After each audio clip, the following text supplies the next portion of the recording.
handling a delicate situation extremely well. They have taken some very conservative accounting as well, which I think will, from a financial point of view, reassure shareholders. And I'm not sure every shareholder is entirely bought into his environmental, social, and governance policies in terms of where he's looking to drive the company forward in the short term. But everybody accepts, I think that's got to be the long-term direction of travel. And the difficulty for BP or any major hydrocarbon producers is helping the world navigate the transition from where we are now, still heavily reliant upon hydrocarbons because they're cheap, relatively readily available. I think BP's cost of a barrel of oil production is about $6 or $7 a barrel, to where we want to be going down the road, which is renewables and alternatives, which are reliable and economic. And that's probably the bigger challenge in the short term for those. All right, Russ, got to leave it there. Always good to see you. Thanks very much indeed for joining me today. Now, the UK's manufacturing sector continued to grow during April. That's according to data that's been published during the last half hour. The Purchasing Managers Index survey data for the manufacturing sector, published by S&P Global, in which anything above 50 represents growth and anything below that a contraction, came in at 55.8. That was slightly ahead of the so-called flash estimate of 55.3, and it was also above the 5-month low of 55.2, recorded for March. It means that the sector has been expanding now for 23 consecutive months. Well, joining me now is Chris Williamson. He's Chief Business Economist at S&P Global Market Intelligence. Chris, welcome to you. I mean, I guess given the inflationary headwinds, this is pretty encouraging on the whole, isn't it? It's nice to see manufacturing still expanding. Yeah, so this is good news in some respects. The survey has a myriad of indicators behind it, though, which when you delve down into them, the picture maybe isn't so rosy, especially some of the more forward-looking indicators. Headline number really captures what happened in April. So we've got some other indicators which give us some clues as to what the future path holds, and it's looking more negative than the prior month. So indicators like inflows of new orders into businesses, they've slowed really quite markedly this year, hinting that demand is starting to dry up, and you've got to look no further than the price indices in these surveys to see why. There's two gauges of prices. One is the cost of materials going into factories. That's that it's rising at its second fastest rate in 30 years of data history.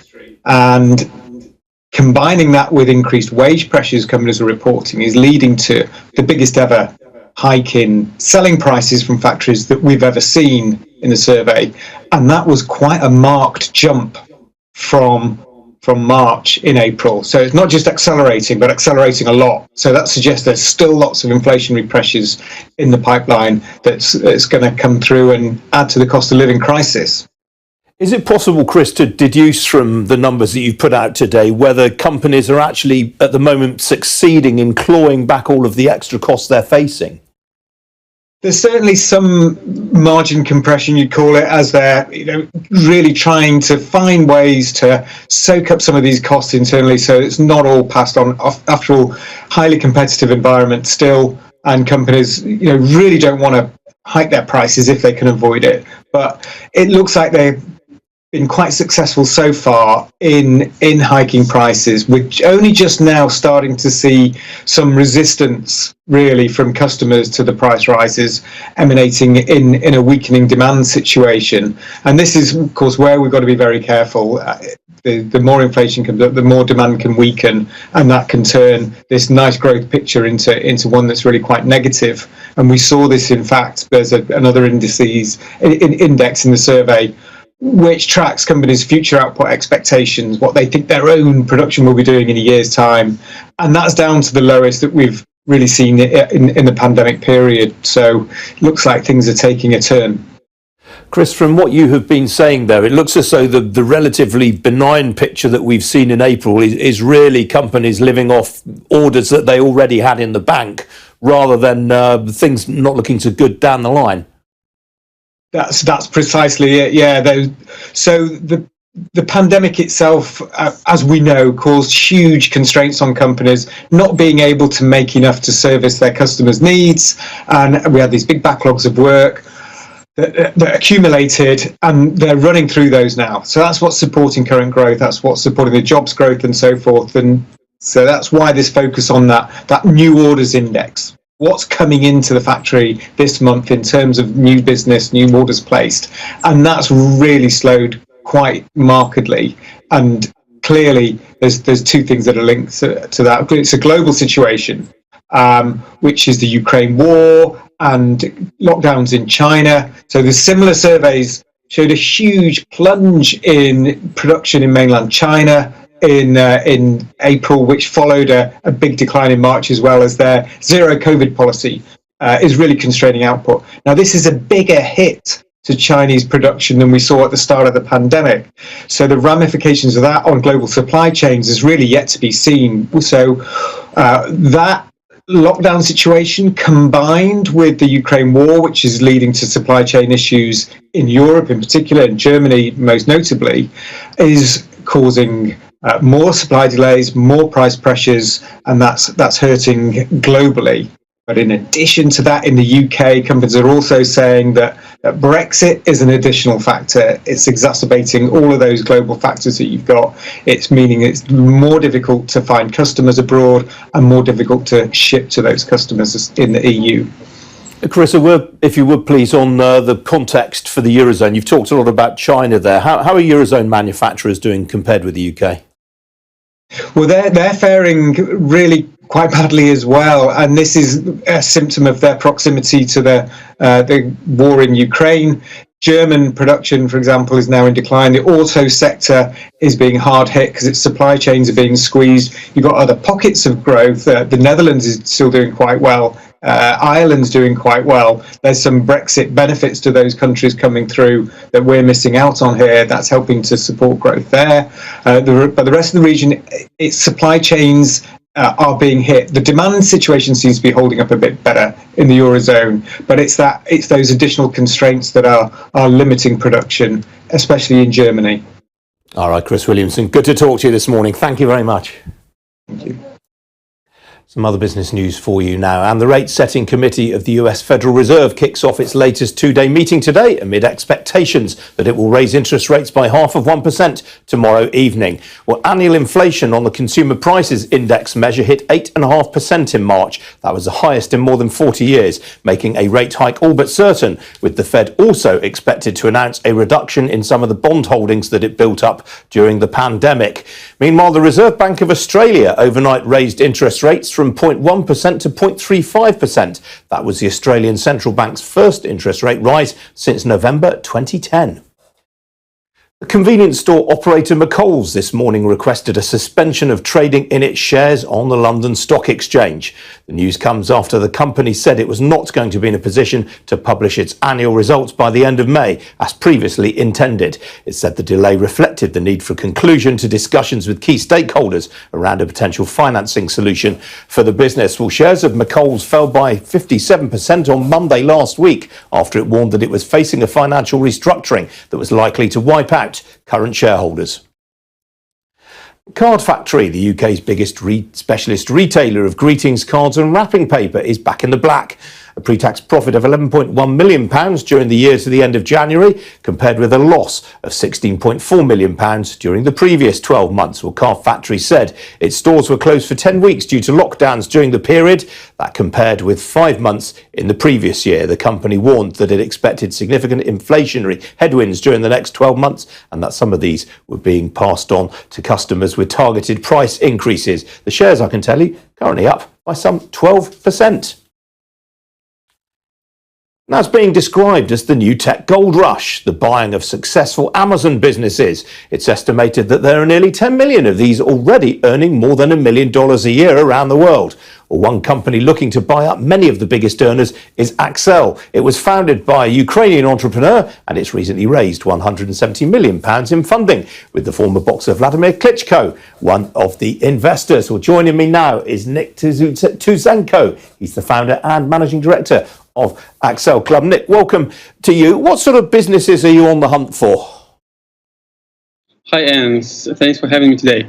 So we are looking for the businesses that have already some traction and are selling for $5 to $10 million in annual sales. And we are expanding them and growing them to the global brands that are selling for $15 and $100 million annual sales. And are there businesses and product categories that you won't touch? Yeah, we do like all the categories that consumers are in. So it's pet care products. We also love like art and crafts categories, and like home and kitchen. So especially after the COVID happened, we right now like buying businesses for 350 million in annual sales, and focusing on these categories that definitely are very good like after the COVID. And which have been the most successful e-commerce brands for you so far on the platform? Yeah, it was like our art and crafts brand, Archie. So it's like for non-professional artists, and like people really love using that. It's like million of customers all across the globe, in the US, Canada, in Europe, using our products. So what's in it for the brand owners? Yeah, brand owners are really staying with us as advisors, and they helping us to grow their brands. And they have like 2-year payout scheme, so they also like benefiting from growth of the brands, especially, and also they are more than happy to help us with other brands, because it's like they are spent like their like 5-10 years in the consumer goods, and they have that expertise, that unique expertise in commerce, and can help us grow not only this brand, not only that brand, but also like other brands that we are building by ourselves. So typically, would you pay them in cash, or would you give them an equity stake in the business?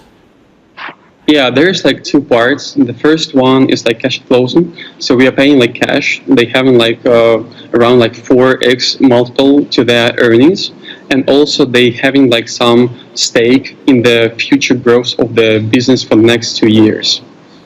And as you say, they're on a 2-year earn-out period as well. Yeah. And I mean, is that really long enough for an earn-out? Did you toy with making that a little longer? Yeah, it's like for us, it's only the start. So we do believe that the commerce is like very huge, even though there is all these headwinds with supply chain, with inflation. But for us, it's like long-term game. And here we have this like upcoming months for us is like to sell like from 350 million annual sales, and like in 3-5 years we are targeting to become like at least 10 billion company. I think I'm right in saying at the moment most of your operations are predominantly focused on the United States. You are looking to do more in Europe and Asia, aren't you? Yeah, it's like we are buying mostly businesses that are selling in the US already, but we really like growing them, expanding them to the European market, because we're seeing that online penetration also growing like hugely in Europe, and especially due to COVID and post-COVID era. And we're seeing that like other Amazon platform and other platforms like Bol.com, for example, in Netherlands, they are really growing, and we are more than happy to bring these brands, successful brands in the US to Europe, and expand them and give this great products to the European customers. Is it fair to say, Nick, that the ecosystem in Europe and Asia is not as mature as it is in the United States, that they've been going at this a bit longer in the US? I wouldn't say that. It's like I would say like it's a little bit different. Yeah, in the US, like Amazon has its dominance, so it's like people really using Amazon for search products. In Europe, it's more about like people really like to use like D2C. So they are more to find some great products, some like outside of marketplaces like Amazon and Bol. So they're searching more in TikTok and Instagram. So this is what we also like here, like to use to lever, and this is like what we're doing. So in Europe, we are more focusing on building social presence of the brands and using like direct consumer platforms like Shopify to really reach the customers. And it's like a bit like different, I would say. Now, Nick, you're obviously Ukrainian, as I said at the introduction. Several of your senior colleagues are Russian. Has that put the business under strain at all, given events elsewhere? It's like definitely. I mean, there are some colleagues that they have like a Russian background, yeah. But I mean, we really like building here a global company. We have like people working for us, like in our team, in 6 different countries and different continents. And yeah, I'm like e-commerce, especially these days, a very global play, and you need like different talents with different backgrounds to build like really great value for the customers and for the partners. And in terms of your family in Ukraine, are they all staying well, keeping safe? Yeah, fortunately, everyone is safe. Like my family, our colleagues, our friends, and we're doing as much as we can to help them, to support them in this really bad time. All right, Nick, we have to leave it there. Well, let's hope everyone does continue to remain safe. Lovely to talk to you this morning. Thank you very much. Yeah, thanks, Ian. Still to come here on Ian King Live. We'll be having a look at how global markets are doing this Tuesday morning. Stay tuned.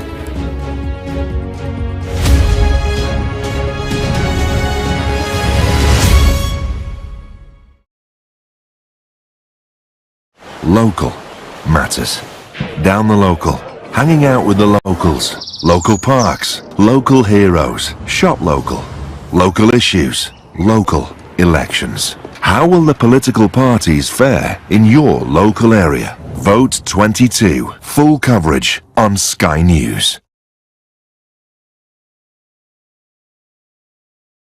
Well, what happened was that the Belgrano, a massive Argentine warship, was in the South Atlantic, and it was a big boat. It represented a huge threat to the British Navy, and the British forces are on their way down there to retake the Falkland Islands. And at the time, there had been this what was known as a 200-mile exclusion zone around the Falklands, and the Belgrano was outside the exclusion zone. And when she was torpedoed by the British submarine HMS Conqueror, people against the action said, aha, Belgrano was outside the exclusion zone. This was the British not playing ball. This was a war crime. In fact, that controversy, and that rages on to today, should be absolutely nailed this morning on this programme. Because on April the 23rd, the British informed the Argentinians through the United Nations, through the Swifts, that any boat, anywhere in the South Atlantic, any aeroplane, would be blown out the water or the sky. It was going to be like a shooting gallery at a fairground. Yeah, and the captain of the Belgrano, a man called Hector Bonzo, said that the sinking of his ship was not a war crime. No one in Argentina in the Navy thinks it's a war crime. No one grown up in Sirius here thinks it's a war crime. It was fair game, and it was very, very sad that so many people died. There are people in Argentina who clearly do want to recapture what they call Las Malvinas. They're happy to paint the British as in any negative light as possible. So the Belgrano fits into that narrative very easily for them. But the fact of the matter is that it was a legal action, and no one has ever tried prosecuting the British sinking a Belgrano as a war crime. The captain of the Conqueror, he can go to his bed, I hope, as easily as possible for doing his duty. But I think today's the day in which we remember 323 people dying.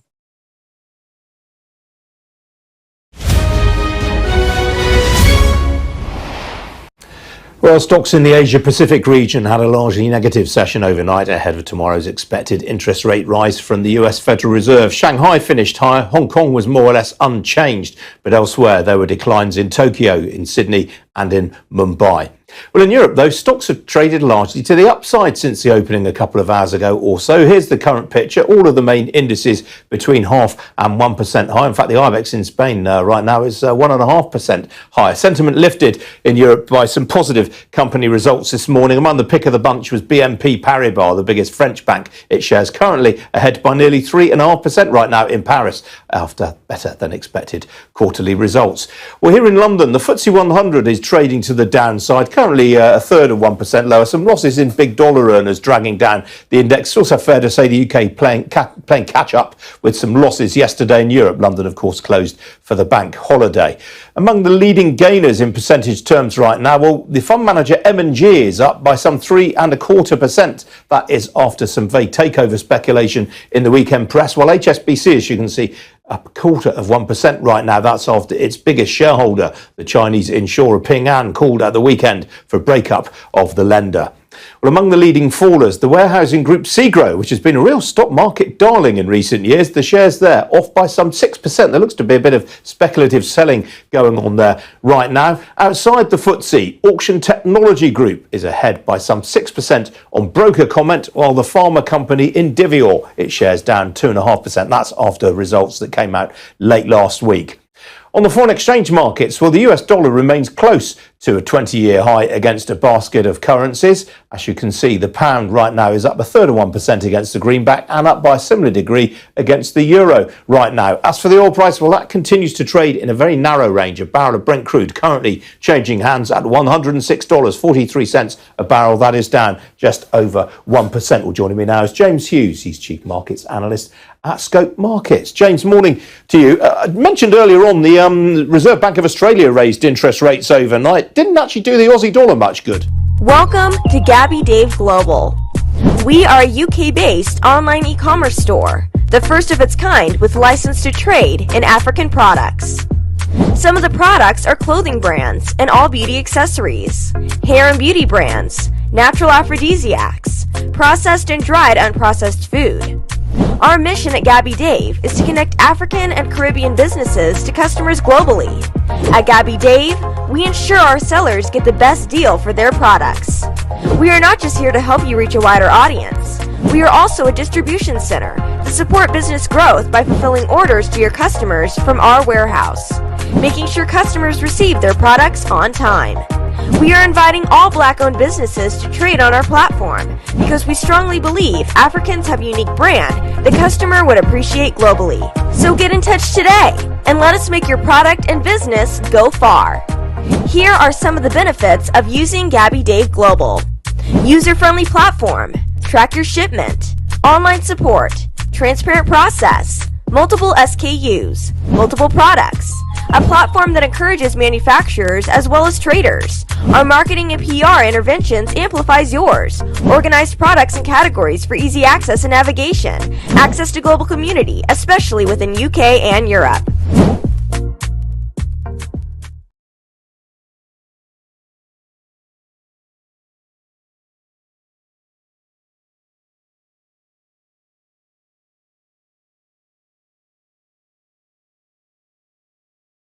One's in Africa.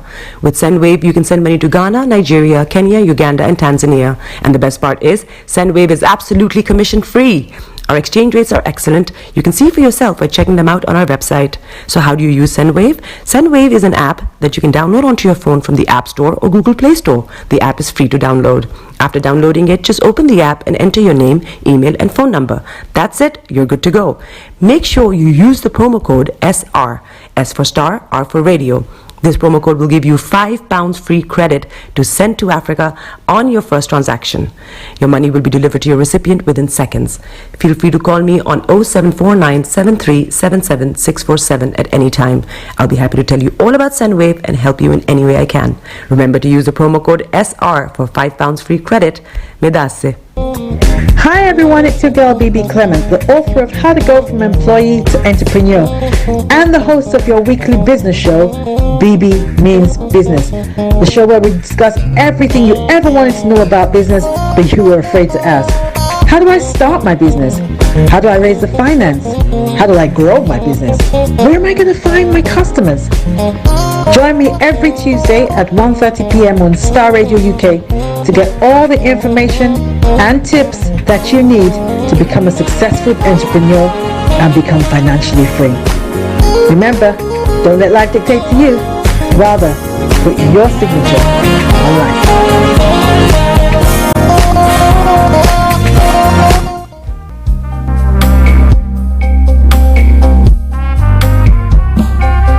Are you looking for the fastest, reliable, and trustworthy door-to-door shipment company? Well, look no further. When was the last time your family received a shipment back in Ghana on time and in time? You are not sure? Well, Lamb Shippers, we pride ourselves with being the fastest, reliable, and trustworthy shippers you can use. You are assured of a prompt pickup anywhere in the UK by our personnel. They also make sure your items are well packaged to get to its destination in time. When it comes to door-to-door shipment, look no further. Well, Lamb Shippers, contact us on 07939009321 or 07498911820. Or you can visit our website www.welllamp.co.uk. You can also drop us a mail, info@welllamp@gmail.com. Well Lamb Shippers, fast, reliable, and trustworthy.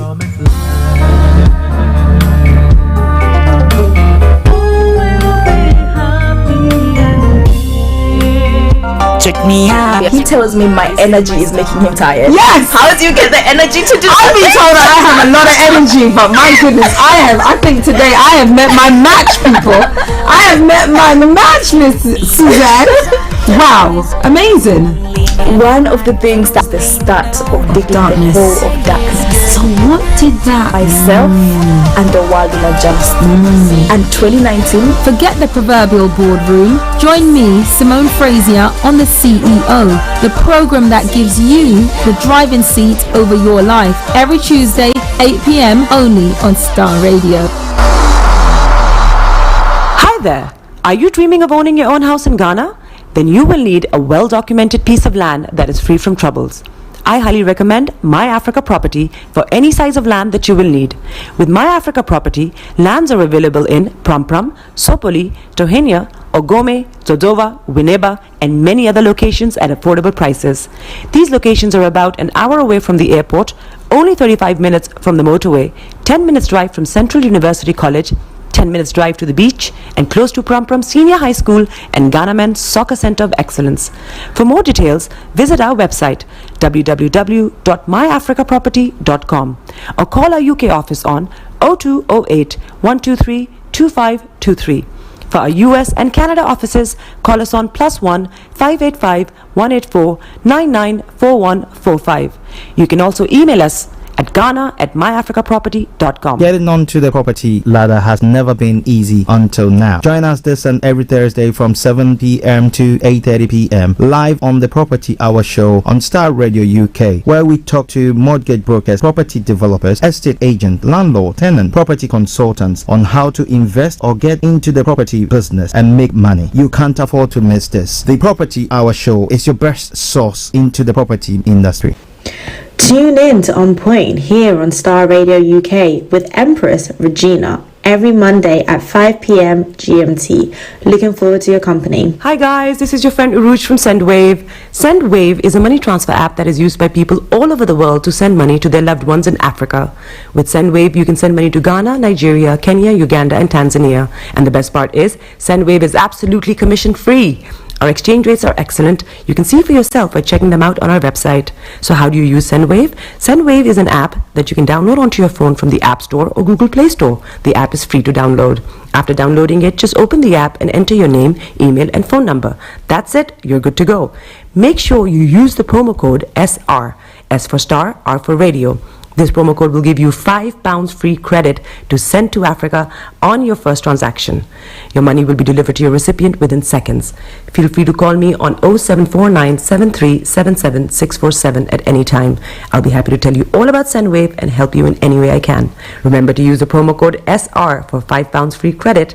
Medasse. Turn it on. Turn it up.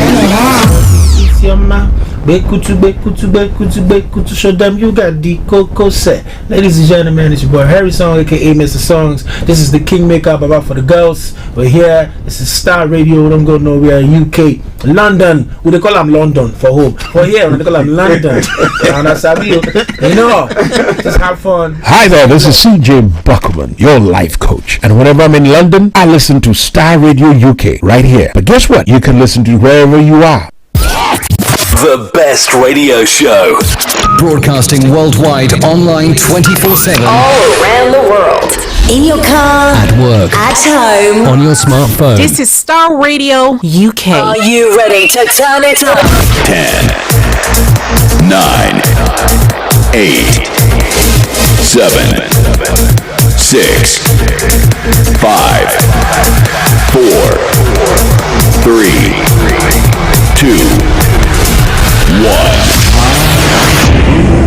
Heart is aching.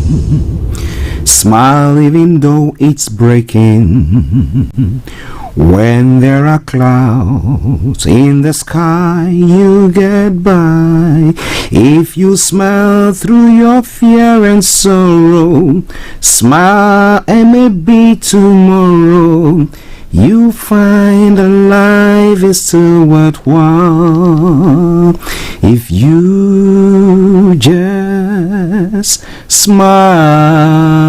Hey, this is Archie, and you're listening to Starr Radio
UK. Let me say a massive good morning, good afternoon, good evening, good dawn to you, wherever you might be on planet Earth. Those of you on other planets as well, we want to salute you all and we want to welcome you to the Tuesday edition of the morning show. Today is the 3rd day of May, the year 2022, and the time now is 10:40 from the hearts of London.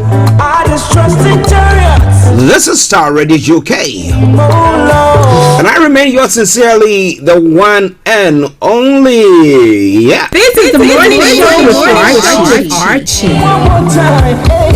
Have faith in God. Lean not on your own understanding. Everybody say, it go happen. It go happen. If I don't say it go happen, certainly I say it go happen. Now playing in the background something from Nana Manuel, who says it go happen. If God has said it, then definitely he's going to say to that. Now, interestingly, when I was looking at the passage for today, which I know I do every day,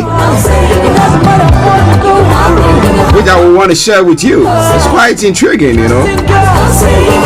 I didn't think about it and line up the song with it, though. But it's something from Jeremiah that says that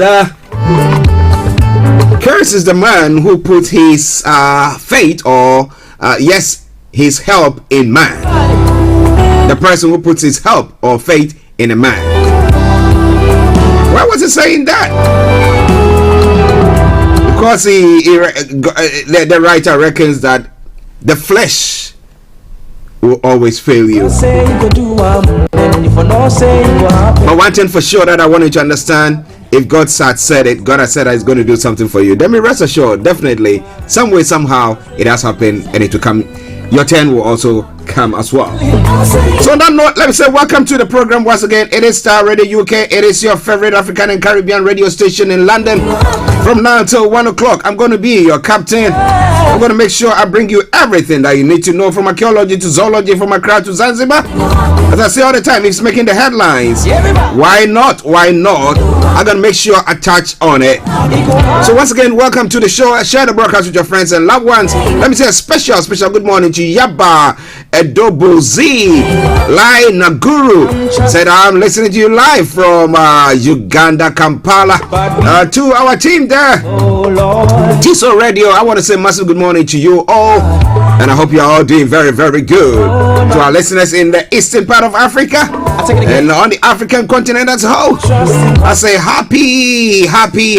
Those of you celebrating whatever day it is, in Ghana they're celebrating the Eid. Here it's just a normal day for us. But anyone in any celebration mood, I salute each and every one of you. And once again, I say welcome to the show.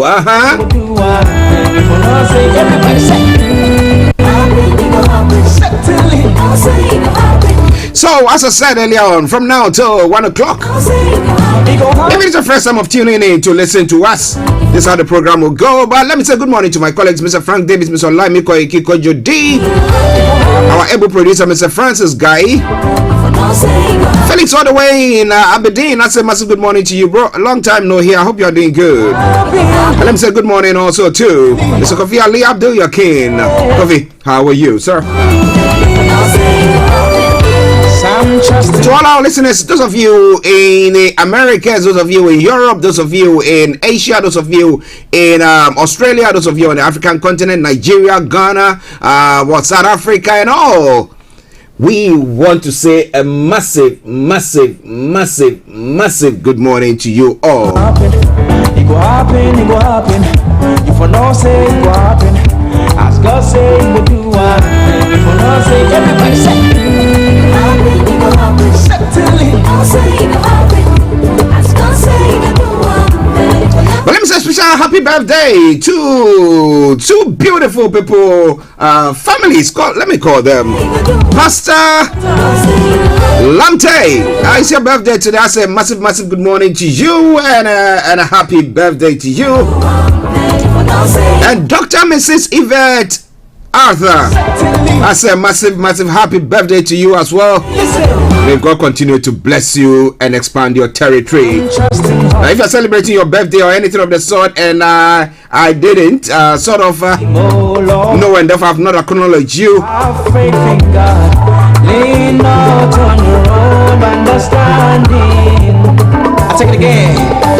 Some trust in horses, I just trust in chariots. Just stay tuned and don't touch the dial. I'd say happy birthday or whatever you are celebrating today, as I've said. Okay, it's now gone 10:45. Let me crack on. So I'm bringing you the quote for the day, the weather forecast, and then travel update following suit. Go on from there to have a look at some of the stories making the rounds across the globe, known as Global Trotting. Then after that, at 11 o'clock exactly, Ms. Olayomi Koiki will be bringing you a link from Nigeria. That is updates from Nigeria. But I know he's in a celebrative mood. If we don't get him, we will still bring you those updates from Nigeria though. And then moving on from there, we'll have a look at some of the other stories making the rounds. At 12 o'clock, the lines are open for you to add your voice to the discussions. We go on from there. At 1 o'clock, the curtains are brought down for the end of the program. So in the gist, that's what's going to be happening today. But don't be a stranger. Don't you go away. Continue to stay tuned and share the broadcast with your friends and loved ones.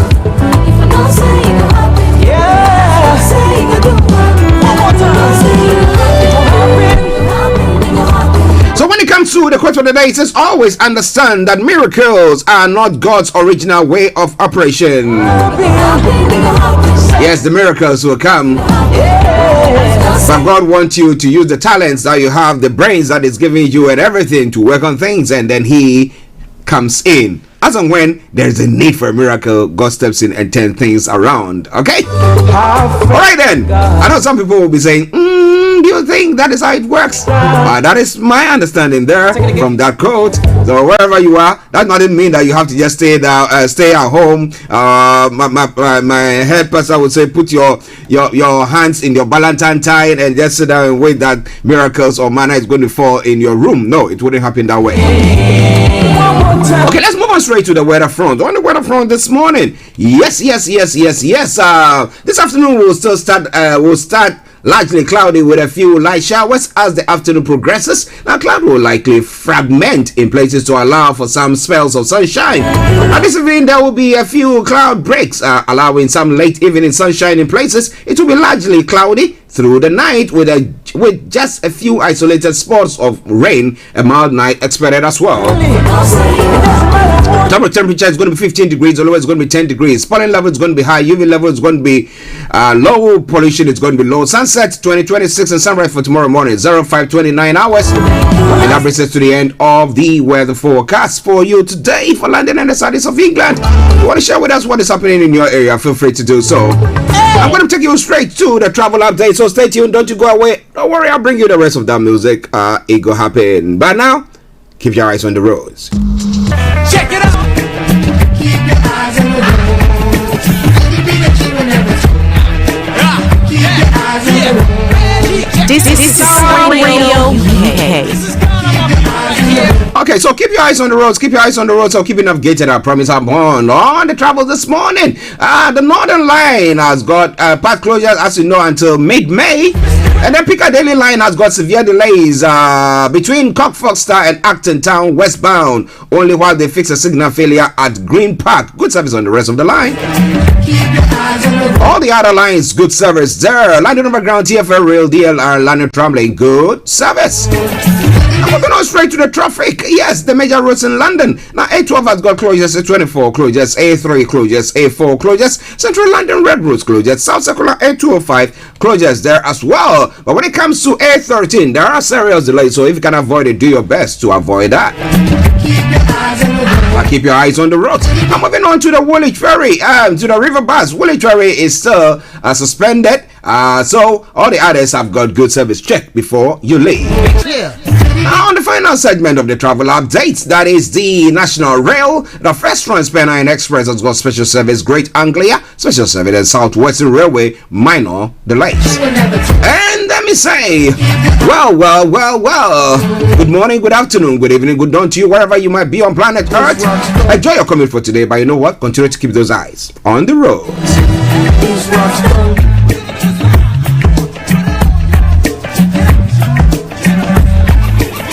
Guys, this is your friend Uruj from SendWave. SendWave is a money transfer app that is used by people all over the world to send money to their loved ones in Africa. With SendWave, you can send money to Ghana, Nigeria, Kenya, Uganda, and Tanzania. And the best part is, SendWave is absolutely commission-free. Our exchange rates are excellent. You can see for yourself by checking them out on our website. So how do you use SendWave? SendWave is an app that you can download onto your phone from the App Store or Google Play Store. The app is free to download. After downloading it, just open the app and enter your name, email, and phone number. That's it. You're good to go. Make sure you use the promo code SR. S for Star, R for Radio. This promo code will give you £5 free credit to send to Africa on your first transaction. Your money will be delivered to your recipient within seconds. Feel free to call me on 0749 7377 647 at any time. I'll be happy to tell you all about SendWave and help you in any way I can. Remember to use the promo code SR for £5 free credit. Medasse. BB Clement, the author of How to Go from Employee to Entrepreneur, and the host of your weekly business show, BB Means Business, the show where we discuss everything you ever wanted to know about business, but you were afraid to ask. How do I start my business? How do I raise the finance? How do I grow my business? Where am I going to find my customers? Join me every Tuesday at 1:30 p.m. on Starr Radio UK to get all the information and tips that you need to become a successful entrepreneur and become financially free. Remember, don't let life dictate to you. Rather, put your signature on life. He tells me my energy is making him tired. Yes! How do you get the energy to do I've been told that I have a lot of energy, but my goodness, I think today I have met my match people. I have met my match, Miss Suzanne. Wow, amazing.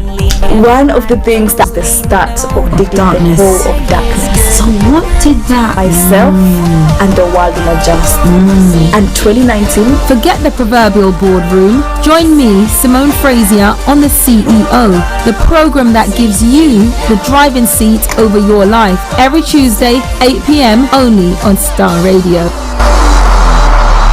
Welcome back to the program. It is Starr Radio UK. It is your favorite African and Caribbean radio station in London. Time now, 8 minutes to the top of the hour. I remain yours sincerely, Archie. Now, It's now time for the global trot in the news making the rounds across the globe. So let me bring that your way. All right then. This afternoon, exactly at 1:30, there will be another edition of BB Means Business. And then this evening at 8 o'clock exactly, we'll be having the one and only Simon Frazier coming your way with a CEO program as well. You want to know more about it? Continue to stay tuned to Starr Radio UK, and you will have all the information that you need to know when it comes to doing business or celebrating others or learning from others who have made it. Okay, it's now time for the global talking, so let's move on straight.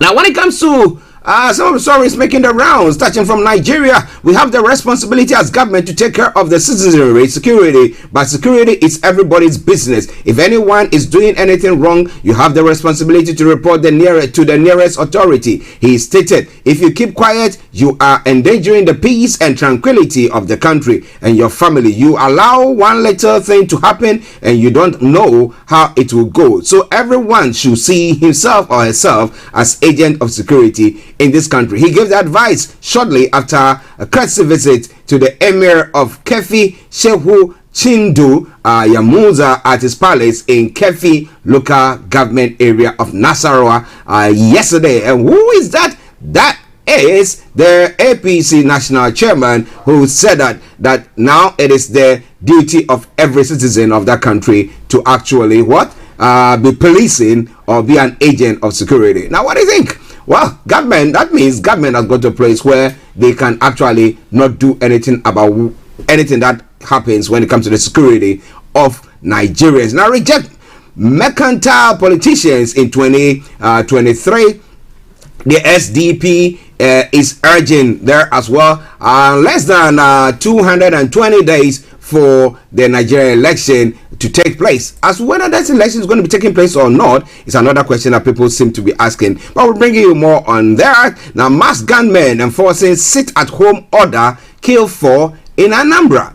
Now, we know that nobody was enforcing anything of the sort, but the order has been made or given and people were adhering to it. But that the mass gunmen enforcing a sit-at-home order, killing 4. Why did they kill them? We'll be bringing you more on that from updates from Nigeria. Now, when it comes to Ghana, some of the stories making the rounds there. The former president, and yes, definitely it's going to be the flag bearer of the NDC. Someone will tell me that, how do you know that it's going to be? When you look at the polls, you see that he has a better chance of winning that position. So, it's a new NDC government in 2025 will repeal the E-Levy Act. John Mahama is saying. Now, the question is, do you think that goes far enough to actually tweak or change the mind of Ghanaians, those who decided to abstain or those who voted against the NDC at the time, to say that, look, with what is happening now, it's about time we have a change of government and then maybe something good will come out of that. What do you think? We'll be bringing you more on that front as well.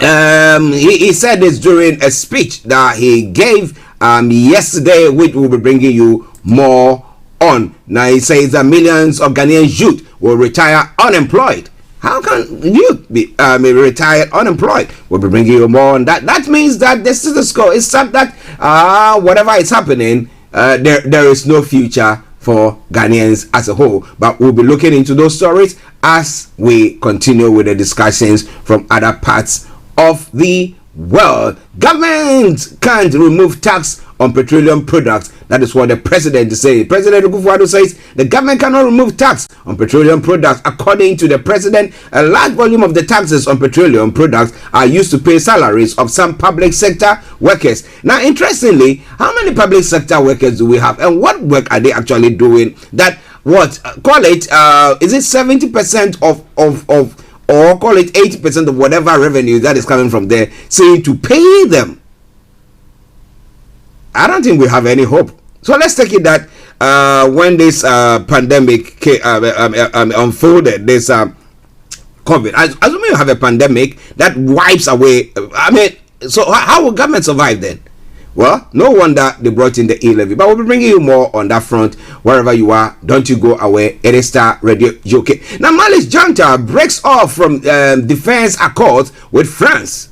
How is that going to pan out for them? Well, they decided to bite the hand that fed them Somebody say, well, they think that now they don't need them because all that they've done or they've seen them doing is manipulating them into doing whatever. We'll be looking into that as well. And police and protesters clash during Eid celebration in Ethiopia. There are some of the stories making the rounds there. Now moving on straight to other parts of the world. Well, top U.S. court may overturn abortion law, and leak have suggested the nationwide legal right to abortion is described as egregiously wrong in a leaked document. Now, I don't know, those who are pro and those who are against will have their own say about it, but that is what is troubling them there. Shanghai patients taken away in body bag while alive. You know, when the COVID broke, and then you look at scenes in China and in Russia, the way they were treating people and stuff like that. Now, people who have been, who are ill, so let's say that they reckon that they might have got COVID, are now taking in body bags, so they zip them up. I don't know whether there's a vent or do they put some ventilation or something in there, zip you up and take you away in a body bag as if you are dead. Well, we'll bring you more on that front. Alabama hunt for missing prison inmate and a guard. Police now believe the guard helped organize the escape and have issued a warrant for her arrest. Now, I watch a movie or a TV series sometime, was it in the early part of this year, and it's the tourist, and there is a scene like that where the guard seemed to have been help this person who is alleged to be a prisoner, and they escaped. They were planning to get married, you know. So I don't know whether it's the same thing that these people want to do. But Israel fury at Lavrov's Hitler part Jewish claim. Well, Lavrov is saying that, well, he reckons that Hitler was partly Jewish, so he thinks that it is like call it a black on black crime.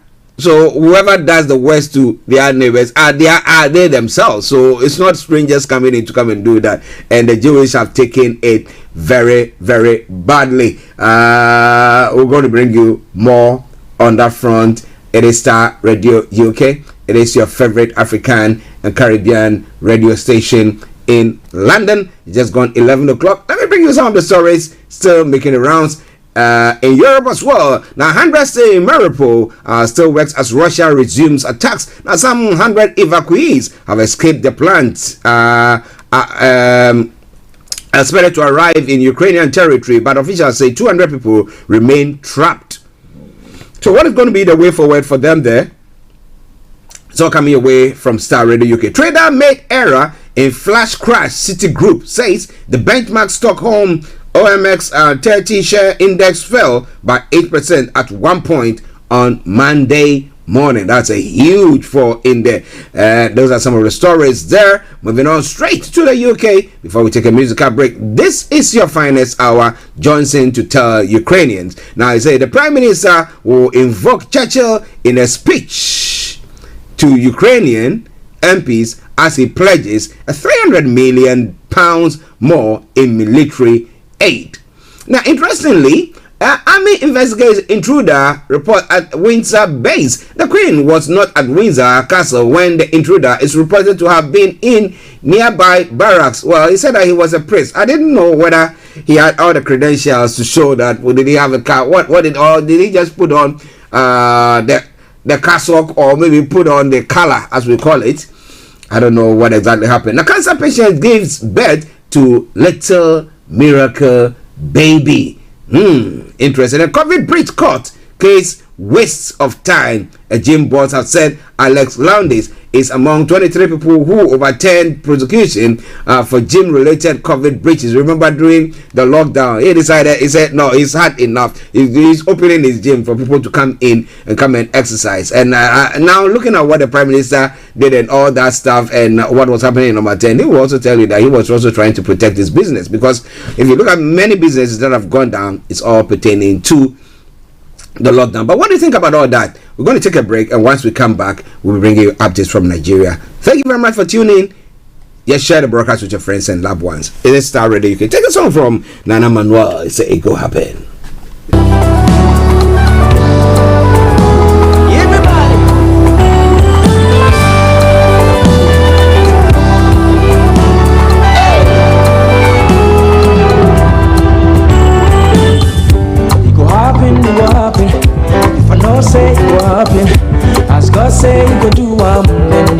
say it go happen, it go happen, it go happen. If you no say it go happen, as God say it go do one. If you no say, everybody say it go happen, it go happen. Certainly, I say it go happen, as God say it go do one. If you no say it go happen, it go happen, it go happen, it go happen. If you no say it go happen, yeah, I say it go do one. One more time, say it go happen, it go happen, it go happen, it go happen. If you no say it go happen, everybody, as God say it go do one. If you no say it go happen, it go happen, it go happen, it go happen. Certainly, if you no say it go happen, yeah, as God say it go do one. If you no say it go happen. Some trust in horses, others trust in chariots, but we have your name, oh Lord. Have faith in God, lean not on your own understanding. I'll take it again. Some trust in horses, others trust in chariots, but we have your name, oh Lord. Have faith in God, lean not on your own understanding. One more time, hey. Have faith in God, lean not on your own understanding. Everybody say, it go happen, it go happen, it go happen.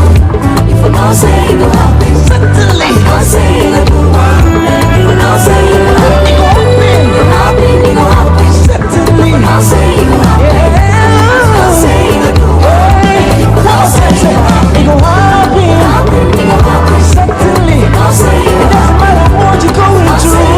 Hold on, hold on. It doesn't matter what you're going through. Trust in God.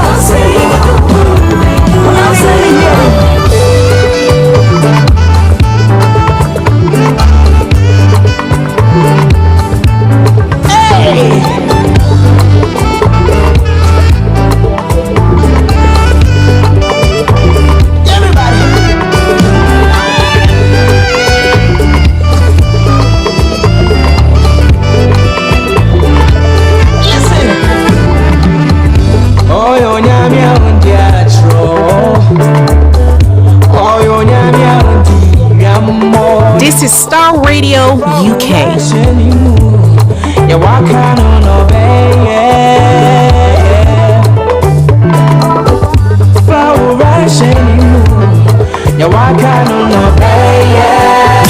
Broadcasting worldwide, online 24/7.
friend Uruj from SendWave. SendWave is a money transfer app that is used by people all over the world to send money to their loved ones in Africa.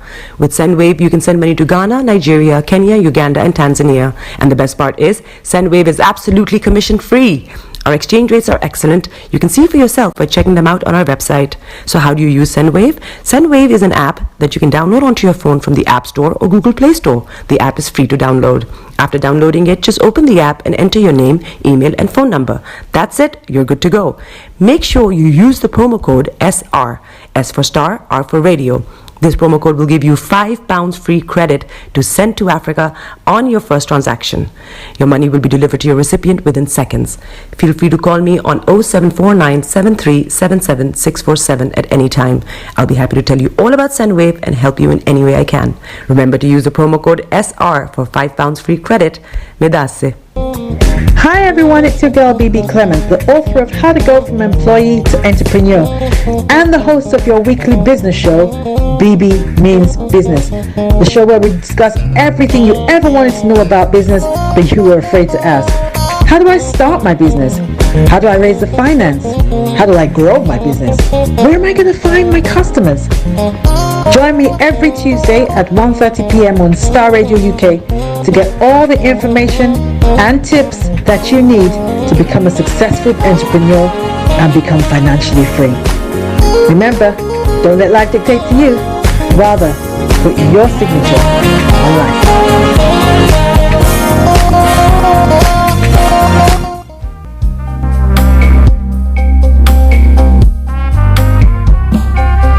Are you looking for the fastest, reliable, and trustworthy door-to-door shipment company? Well, look no further. When was the last time your family received a shipment back in Ghana on time and in time? You are not sure?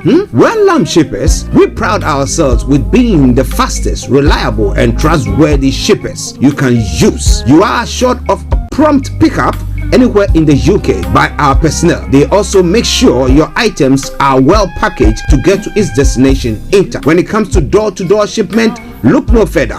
Well, Lamb Shippers, contact us on 07939009321 or 07498911820. Or you can visit our website www.welllamp.co.uk.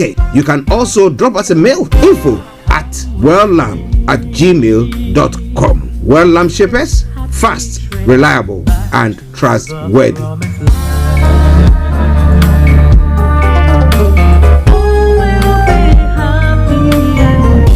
Welcome back to the program. It is Starr Radio UK. It is your favorite African and Caribbean radio station in London, bringing the time now to 12 minutes past 11. And, Thursday is the local elections. And, we have one of ours who is standing at Addington. Is it New Addington? I'll be getting those details to you. Vicky Newton.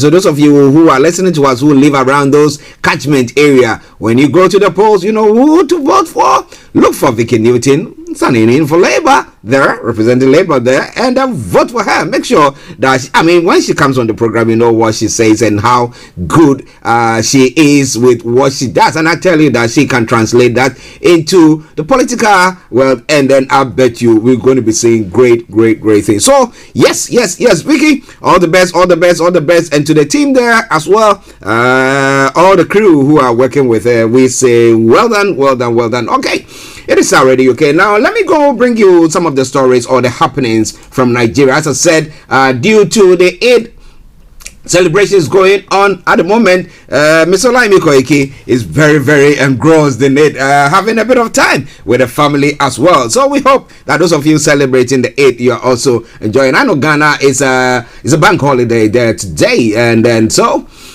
they are enjoying themselves there. So what about that? Okay, now let's move on straight to some of the stories making the round. Governor Soludo congratulates Muslim and preaches peace. It's one of the stories I'll be touching on. Security is everybody's business, APC chairman Adamu says. I'll be bringing more on that front. But people will say that, look, we pay our taxes, we do everything. Government is supposed to see to that or head it. But if government is not doing enough, or government's hands cannot go around enough to do that, what measures? How are they training people to know that, look, this is what I can also do to also help in fostering peace through the security that Nigeria can enjoy, and then we can all, see this insecurity as something of the past. We're going to be looking at that. Now, okay, my government won't condone acts capable of truncating peace, harmony in Ogun State. And who is speaking? Obiodun is also speaking there. I'll be bringing you more on that front whilst I bring you some of the other stories making the rounds there. Reps group back Chidoka for another term, and the Igowani support Mbaka Adoration Center to establish University Hospital. If anybody is supporting people to do that, why not? We also support. The PDP postpones its National Executive Council meeting, the first decision on zoning till May the 10th. That's one of the stories making the rounds there. I'm going to bring you details of it in a jiffy. Now, Atiko should be arrested, extradited to US to face corruption charges. Ex-aide Afegbua is saying. Why is he saying that for? I'll be bringing you more on that front. Okay, so let's start. The APC chairman Abdullahi Adamu, APC national chairman, has advised Nigerians to be security conscious. He said, we have the responsibility as government to take care of citizenry, security, but security is everybody's business. If anyone is doing anything wrong, you have the responsibility to report to the nearest authority, he stated. Now, if you keep quiet, you are endangering the peace and tranquility of the country and your family. You allow one little thing to happen and you don't know how it will go. Now, so everyone should see himself or herself as agent of security in this country. Now, he gave the advice shortly after a courtesy visit to Emir of Kefi, Shehu Chindu Yamuza, at his palace in Kefi local government area of the Nasarawa on Monday. He also appealed to Nigerians to shelve their differences, be law-abiding, and love themselves irrespective of their religious or tribal differences. He goes on further to say, I enjoy Nigerians who love their neighbors as they love themselves, as ordained by the holy books. Now, if we abide those simple divine instructions, we'll have tranquility and we will have stability and we will witness rapid development in the country, he reasoned. The APC chairman expressed gratitude to God for Nigerians able to observe the Ramadan fasting and celebrate the Eid al-Fitr in good health. But my question is, now, can you just imagine if you are in Nigeria and you see that somebody is misbehaving, thinking that this person has got something, security-wise, and decide to go to the police station or to security agents to go and report? How would you know that you will be protected? that boosts that will boost people's to say that look, I need to go to the organization or the institution to go and report what is going on there. Interestingly, we don't have that. So you have people who are infiltrators, who maybe, let me call it, I don't want to go there, but let me let's cite that example. Maybe they are Fulani, they are what do you call them? From I don't want to say Fulani, but I want to say from some of the insurgency groups, okay? And then you go there and go and report them. Meanwhile, these people have been infiltrated or have been brought into or enlisted into the military or the police service or security agency. Now, how would you know that they will protect you? So, what will actually prompt or push people to come and say that, look, this is what I've seen? They're not very sure. Because the next moment, you go report that and somebody leaks it and then they'll come for you and then you see what happens to you. So, it is easier said than done. So we hope that the APC national chairman comes again and gives us or tell citizens what government has put in place to make sure that people or whistleblowers are protected, so that people will feel the boldness, have the boldness to come and spill if they see anything that is going on there. It's all coming away from Starr Radio UK. Some other stories: reject mercantile politicians in 2023. SDP urges Nigerians. The story says, ahead of the 2023 polls, the Social Democratic Party, the SDP, has charged the Nigerian electorate not to sell their votes to mercantile politicians who promises continue to put the nation on the trajectory of abysmal failure. The SDP, in its Eid al-Fitr goodwill message signed by its national chairman, Alhaji Shehu Musa Gabam, said that Nigerians should continue to pray for victims of violence and horrendous criminality across the country.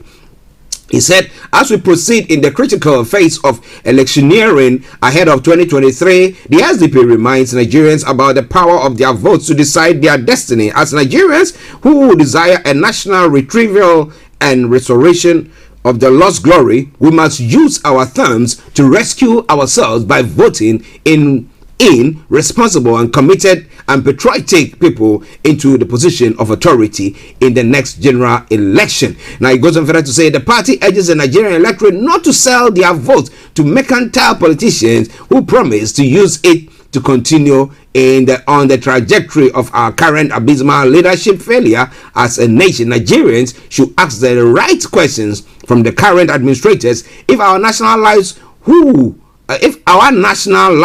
who are jostling to be brought back to power about what more they could offer the country after being a part of a parcel of what brought us to where we are today. Now, shall we reinforce failure of the status quo with a new mandate and expect any positive improvement in achieving sustainable development? The answer to this critical question from Nigerians, old and young, across the country is resounding no. So this is the question: what do you think? You know, interestingly, when we have politicians moving around or coming to various communities whilst they want to be voted into power during the campaign, they'll tell you, oh, we're going to do this. And we know the envelopes, those who are dashing out monies and giving their gifts. Some are dashing out cars, some are dashing out fridges and all sorts that goes on. You know, interestingly, I want to tell people that citizens that, look, when they bring it, take it. Take it. But when you get to the polls, vote against them. Because if they are doing that, of course, you have to understand that when they get in there, they will be corrupt. They'll be bribing their ways through everything that is going on. But what do you think? Are you going to hit to what the SDP is saying? It's all coming away from Starr Radio UK. It is your favorite African and Caribbean radio station in London. Mass gunmen are enforcing a sit-at-home order.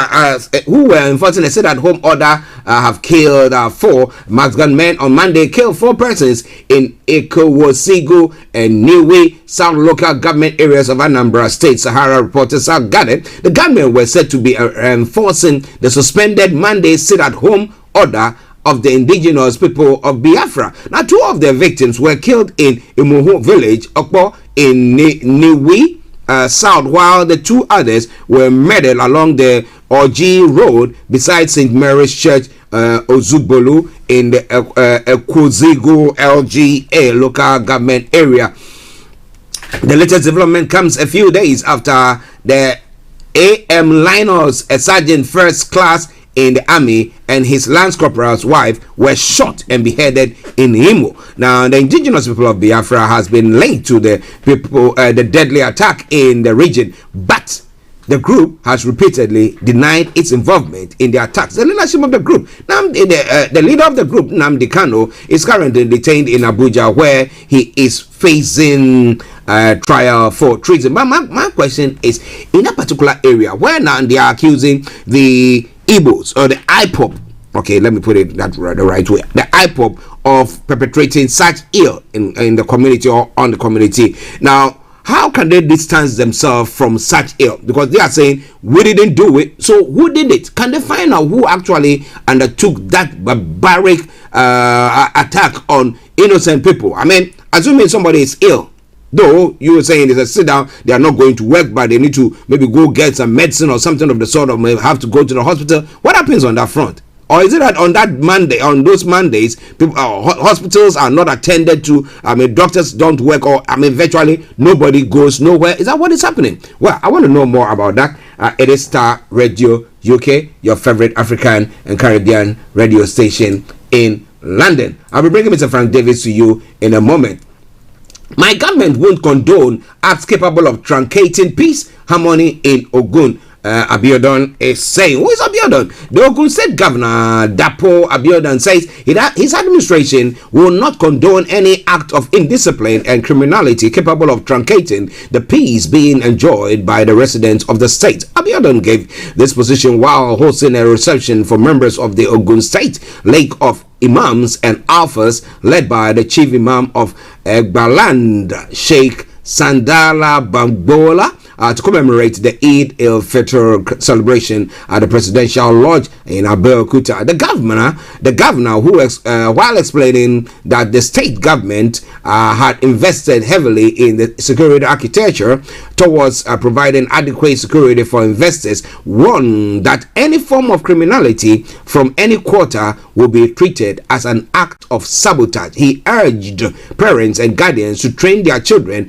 and wards on the way to stay away from kidnapping, cultism, ritual killings, among others, insisting anyone caught in the act will be dealt with according to the dictates of the law by his administration.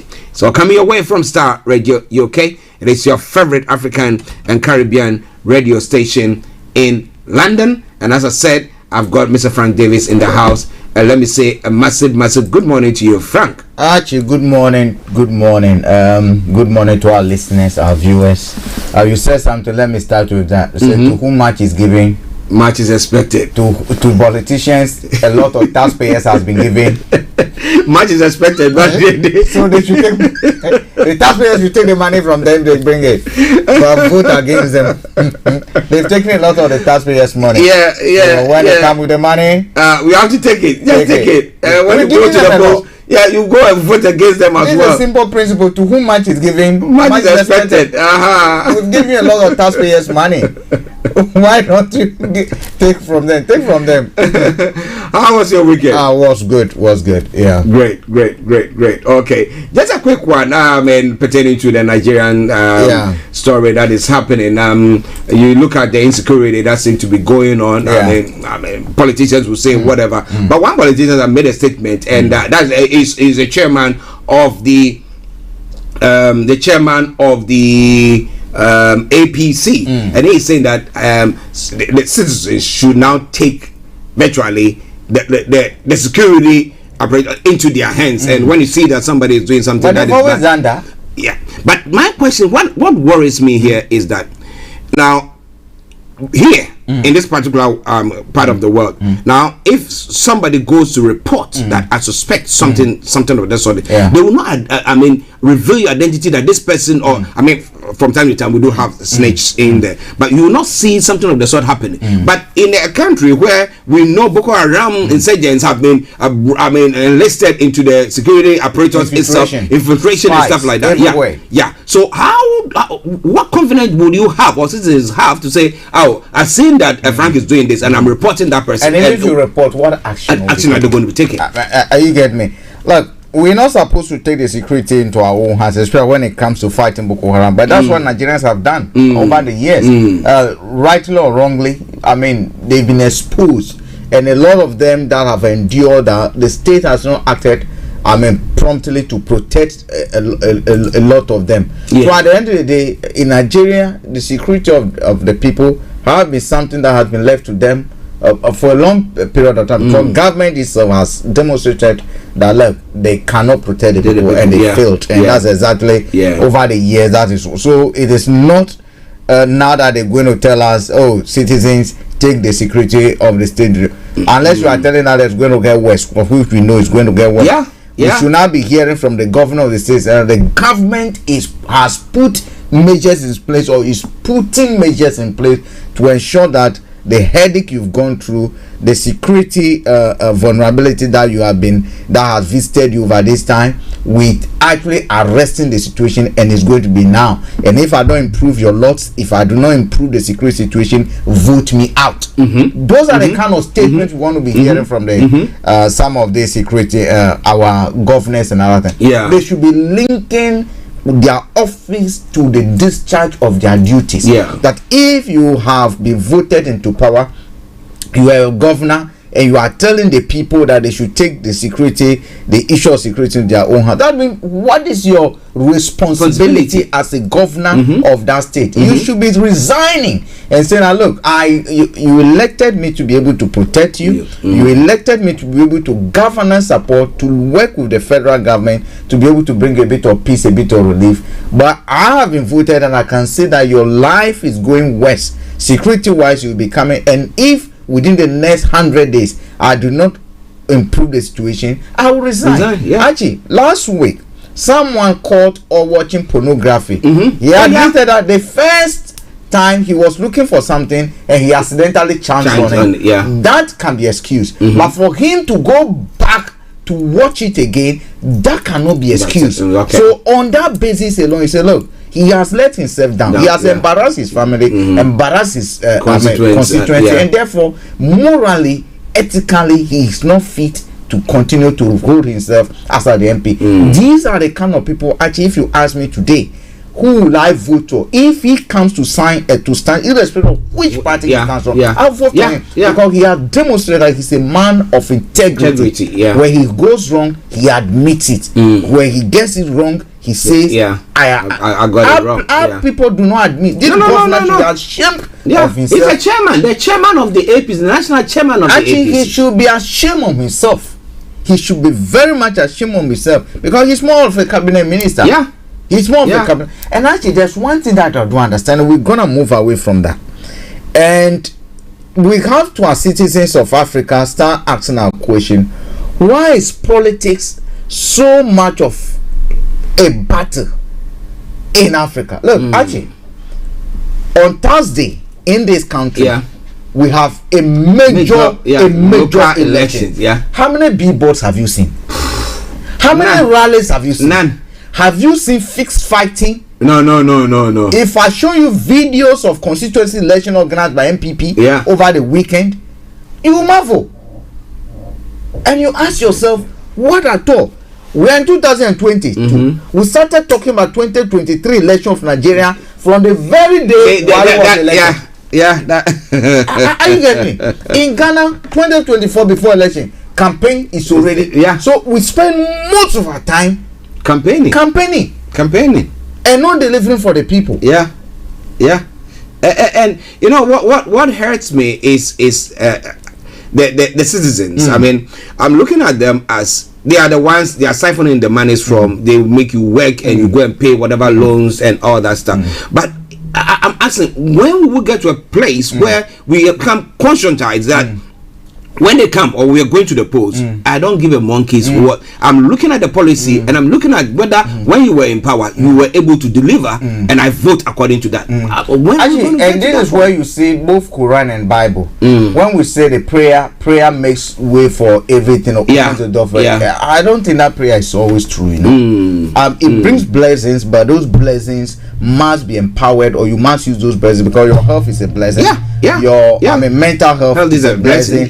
It's not money alone. That no at all. Your contact you have is a blessing. Today is Eid what they call Eid Fitr. Eid Fitr to all our Muslim brothers. I know they are having their Salah today and other things, and we wish all the best. Olayomi, wish you the very best. Our Tolum Bade all the way in Nigeria, our chief today, a massive special day for you. We wish you the very best. Archie, look, the stomach economics will always determine what the mind and the stomach is. So at the end of the day, you look, your heart, your mind, and everything is controlled by, to a large extent, the money. So we can pray, we say everything about when these politicians come. Some of them go to the extent of asking you to swear oath when they are giving money. Oh yes. Oh, I see. Yes, Archie. They made you swear oath that when I give you this money, you will vote for me. I believe that if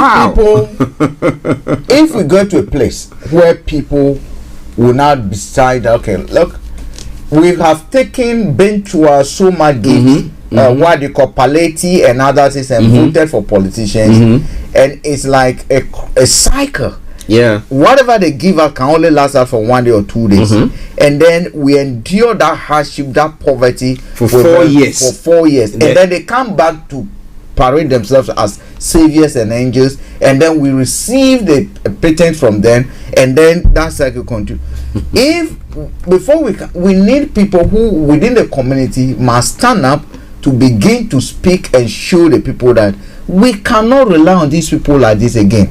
Look, whatever they've given us this month, let's all collect it and use it and go into agriculture so we can feed ourselves for the rest of our lives. I get me. They will then be able to start taking decisions. But when they look at their destiny is linked to the fortunes of a politician, their destiny is linked to their association. Today you go to APC, every kind of trouble, youth that will be mad, take knives and other, go and main people in PDP. You go to Ghana, MPP. Over the weekend, an MPP man collapsed. Do you know why? The person one of these, the person he campaigned for to be party chairman lost the election. Oh wow! The shock. Oh wow! The shock of, actually we're talking of just a constituency election, not even regional. Talk less national. The guy who is an assemblyman collapsed and died. And you ask yourself, actually this is a true story. You ask yourself, what on earth will get someone to link their whole life and their whole being to the fortune of one person winning a seat? What for? What for? Archie, what for? And that's why I keep on saying, Archie, as Africans, we are actually fighting a battle that if we do not take time, that battle we are losing. We're losing to that battle. And the three elements in those battles: tribe, religion, politics. Some pastors will make you feel like your destiny, your survivor. The way to heaven is through them, where the heaven exists. For you to be able to enjoy the blessings of Allah, peace be unto Him, you must come to their what they call mosque. You must come to their chapel. You must belong to their church. If not, to be able to be a good Nigerian, a prosperous Nigerian, you must be an APC member or you must be a PDP member. If you want to prosper, if you want your village to develop, you must get all your villagers to support Nana Akufo-Addo. What kind of sick mentality is this? So those three things, if you are not an Ashanti, you are a second-class citizen. Nothing in Ghana works for you. If you really want to be a true Ghanaian, you must first learn how to speak Twi. Do you see the mentality? So at each point in time, we are made to feel that ourselves, we are nothing until we are linked. We are linked with them. And those are the battles that and if we do not get to a point where, as a people, we begin to say, that's why sometimes they will tell you, those people who will say, okay, excuse my language, F you. When you bring that, they think you are arrogant. But that is where we need to get to. We need to get to a point where the youth, our grandmothers, our mothers rise up with anger and a bit of what they call arrogance to be able to tell some of these politicians, you know what? F you. For how long have you spoken to us? Lied to us? F you. Interesting. Today a biblical quote. When I started that, normally I have that every day, and then interestingly, Jeremiah chapter 17 verse 5. Those of you who have your Bibles and those who you can read, it said, "Thus says the Lord, cursed is the man who trusts in man and makes flesh his strength, whose heart turns away from the Lord." So he's just saying in a nutshell. And I believe strongly they have a similar thing in Quran. Oh yeah.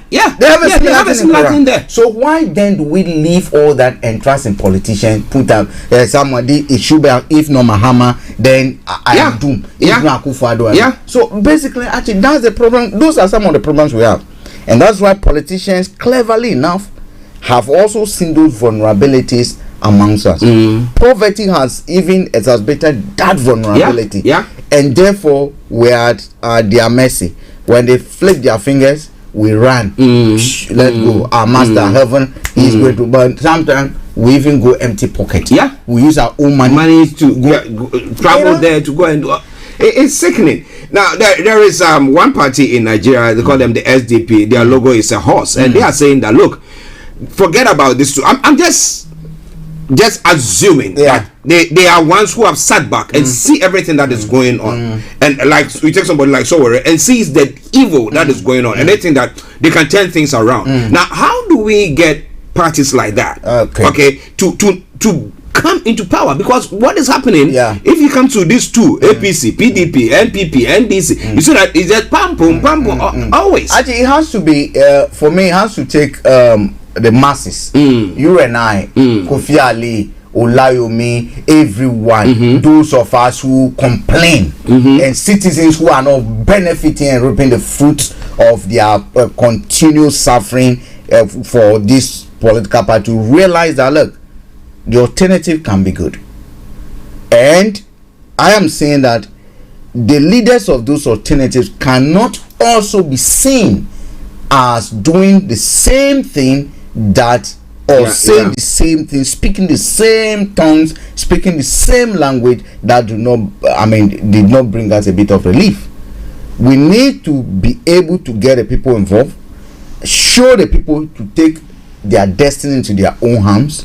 And taking their destinies to their own, meaning they need to take charge of decisions that they make. They do not get influenced by £1, £2 to basically trade off their blessing. It's just like the prodigal son.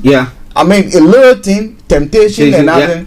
You've been tempted with 10 naira, 15 naira, because you want to buy credit. Someone's come to give you a phone, a new phone line, and therefore, or probably buy SIM card, fridges. The fridge are even giving you are going to be paying more. Electricity, when you can be drying your what they call saltfish in the sun. They give you honorable has given fridge, and therefore you go and trade your destiny. Similar, that's exactly what they've been doing. So we need to move away from that, and we need to, again, I will always tell these third forces that, look, don't aim at the presidency from the start. Okay. Look, you need, if you want to chop a big oak tree, you do not start from the top. When you go to a forest and you want to cut down that forest, the canopy that you see at the top, you're gonna start from the grassroots. In this country, the Greens have demonstrated that, look, at the local assembly. Yeah. Actually, see today how the green issues are on agenda, the policies that are being made that affect you and I who have never voted green. We are paying for it, whether we like it or not. Look at even the roads. Our road, the way they've been redesigned and everything. The green people saw this, they said, this is why we're going to a single issue. We are not interested in running the country for now, but we are interested in making changes at the local level. You go to a place like, what it calls it, Kingston area, Richmond area. The Greens have lived there and this, that is their home. They've dominated, and locally they are making changes. As Thursday, the local, you're going to see the number of Greens who are going to take local seats. So the third forces, we aiming at ministerial positions, we aiming at becoming a president, we aiming. Suella, for instance, I want him to go and be an assemblyman somewhere in a village. Where he comes from, he should go and stay there. He should go there. Let's vote for him to start making a change over there, and then rise up, mirroring that change that he's implementing over there to the national level. Okay, but I do not want people come like the Akpalu, what do you call it, Kofi Akpalu template. I don't want Kofi Akpalu templates. I don't want Kofi Akpalu because some of them have just been set up by the third parties, or they've been set up, or they set just to make noise and go and milk. I mean, they say, Nana, I've also supported you, give me electricity contract, which is what Akpalu did. Today, he's coming to tell us that we should forget NECMP. That's why he told us. We forgot them. Some voted for you. But what did you do? You went to sleep with them now. You went to sleep with them. Are you getting me? So, we're going to recognize our love. We can make a change in our own lives by voting or electing people who makes that decision. And I'm not saying, again, that all the political parties are bad. No. See, APC, DPD is a good party. There are good people in that political party. It is about we, the citizens, for me, to a large extent, we have not, to a large extent, demanded development and accountability from them. At the local level, when they come knocking on our doors, in private, when they come to us, we've not looked straight into their face and said, party chairman, what you people are doing is wrong. We are so much interested in party chairman, what's my commission, where's my share, and other things. Are you getting me? Patronage politics. And that's why I'd let that. And if we don't change as people, we shouldn't expect any change from the leaders. If we do not change, we shouldn't expect it from our leaders. No way. Wow, listeners, Starr Radio UK. Now, one bit before we leave the Nigerian updates. Now, you look at what financing this campaigns. I mean, you look at what is happening here. This local election. You are saying that this afternoon you have to go for another campaign. Okay, knock door to door, giving leaflets, and then. Okay, but when it comes to our part of the world, you need money to do that, and it looks like those big hooks parties there, because they come into power, they siphon lots of the funds. So virtually they are welding the muzzle to be able to move things around. So if you come in as a small fish, they're able to just swallow you up. How do we change that? Okay, actually, it's not even ironic that countries that are poor spend more money on campaigning than others. And when again you look at it, countries that are poor, their parties finance their campaign from just a little niche of people. And when they come to power, they are then accountable to those people. We set up electoral commission, independent commissions to be able to ensure that laws are put in place so that even party finance can be something that aids and strengthens our democracy. It should be said that no single individual should be able to have so much control over a political party. Because a political party is supposed to be a mass movement. It should be. That's why there's a law, a requirement that when you have a political party, we should see your presence in every district, every district, every part of that brings you or makes you a national political party. If not, look, Igbos will form a political party. Lovers of Igbo party. Yoruba's nationalistic party. What do you call Azarok Capital Buhari Toothpicking party. And all Bola. I mean, we can do. I mean, be in our own little corners and other things. But a political party that, if given power, will take decision that will affect every citizen with that sovereign area must demonstrate that they are a national party, both in character indeed and their representation. And that's why even if you're a president, you're supposed to contest, you have to get signatures represented from each and every constituency. Now, the electoral commissions, to me, have failed and they've not done their job. The party accounts that are published. When was the last time did you have electoral commission committing or saying, okay, audit service, we need you to audit thoroughly the campaign activity and the campaign financing of each and every political party? That they will be able to keep track of events that have taken place, that they will be able to, this rally took place, how did you put out this billboard, how did you do this, who accounted for it, has the person paid tax and everything. Most of these people finance their political party from kickbacks. Okay. And the electoral commission, which is supposed to act decisively to be able to bring people to book and to make them accountable, are telling us that they've done their job. And when you and I know that they've not. I get it. The prime minister in this country painted his flat. Not a flat that belongs to him, a rented flat. A flat that he lives and resides in as a prime minister, official residence. And actually, this is very, very serious, because at the end of the day, the official residence of a political party, right? Actually, people are demanding, and we all demanded to know who paid for that, because that is his residence. He is supposed to bear the cost of taking care of himself. Painting that place, if he so wish to change the color, it should not be the taxpayer's burden. Are you getting me? We're demanding to know who financed it. Okay, someone paid for it. People are demanding to know what is he getting in exchange. Prime Minister went on holiday. They demanding to know who paid for the flight, because at the end of the day, people must know who is influencing decisions that you take. You recall, a Dyson issue. During the COVID for the ventilators. Are you getting me? That is how responsible this country and the laws, how they work in this country. In our place, you give example. Who financed Aisha Buhari stay in Saudi Arabia? Not known. Not known. Who financed the constant, frequent, everyday Buhari visits to London for medical treatment?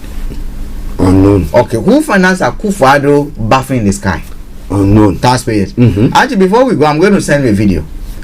You will see the benefits that a single individual, a minister, a chief director in Ghana, what they receive. I'll send you a video. We'll play. We'll play. Actually, we even pay them and pay their entertainment fee, DSTV fee. What? Oh, you don't know? Practically, there's nothing. Even if they go to urinate, we pay for that. Inconvenience allowance, they even receive it. So once he's at home having his breakfast, if a phone call, you've inconvenienced me, you can file it and collect. Wow, that is how the taxpayers' money is spent. We are living as if we are what, the US or rich country. It's not. Or Saudi. Not even the Saudi can even not do that. You see, the US and others that we're talking about, they are who, or they are where they are today because they have arrested this kind of madness. They realize that this can only be done by mad people, and it's okay. Instead of going to what they call church to pray for the madness. Let's put in place structures that will wipe out the madness from our minds, so that all these people who will be doing all these things and will go, oh God, Allah bless these people, let this madness. No, they realize that we are sick. If we do not arrest this sickness, it's not going to be well with us. So they put in structures that will arrest it. That as an MP you can't do A, B, C, D. As a president you cannot. If Biden travels today and receive a gift, he has to declare it. He has to declare it. Why? Because the decisions that you take must not be influenced by any gift. Any decision that you take must be in the supreme interest of the sovereign state. Okay, but for us now, it is sad. So that makes me I get to a point where I ask myself the question: do we have any hope, or as some people have said, this democracy here in this part of the world, 300 years plus, and therefore we'll get 300 years. So we have a long way to 270 years before. No, we don't get there. There's a lot of hope. The very first day we lose hope, that the day we die. So we must continue to hope, Archie. Well, we must continue to hope. It is Starr Radio UK. It is 6 minutes to the top of the hour. Let me say good morning to Pastor Emmanuel Chidi. He says, congratulations, Ghana. We are wonderful people, aren't we? As Frank said, we'll bring you that clip for you to know what they are getting. And when the poor workers are saying that increase because inflation is gone through the roof and everything, and transport and everything, and they want a little bit of increase. They say no, we can't give it to you, but they are enjoying all that. I think it's about time where we take about a whole week break, everybody strike, and then stay at home. It will be you feel it, but at the end of it, I think it will result into something that will be about a revolution where you can see that your life is being improved. But it is Starr Radio UK. It is your favorite African and Caribbean radio station in London. Let's take a quick break. We come back and we continue with the stories making the rounds across the globe. Hi guys, this is your friend Uruj from SendWave. SendWave is a money transfer app that is used by people all over the world to send money to their loved ones in Africa. With SendWave, you can send money to Ghana, Nigeria, Kenya, Uganda, and Tanzania. And the best part is, SendWave is absolutely commission free. Our exchange rates are excellent. You can see for yourself by checking them out on our website. So how do you use SendWave? SendWave is an app that you can download onto your phone from the App Store or Google Play Store. The app is free to download. After downloading it, just open the app and enter your name, email, and phone number. That's it. You're good to go. Make sure you use the promo code SR. S for Starr, R for Radio. This promo code will give you £5 free credit to send to Africa on your first transaction. Your money will be delivered to your recipient within seconds. Feel free to call me on 0749 7377 647 at any time. I'll be happy to tell you all about SendWave and help you in any way I can. Remember to use the promo code SR for £5 free credit. Medasse. Hi everyone, it's your girl BB Clement, the author of How to Go From Employee to Entrepreneur and the host of your weekly business show, BB Means Business, the show where we discuss everything you ever wanted to know about business but you were afraid to ask. How do I start my business? How do I raise the finance? How do I grow my business? Where am I going to find my customers? Join me every Tuesday at 1:30 p.m. on Starr Radio UK to get all the information and tips that you need to become a successful entrepreneur and become financially free. Remember, don't let life dictate to you. Rather, put your signature on life.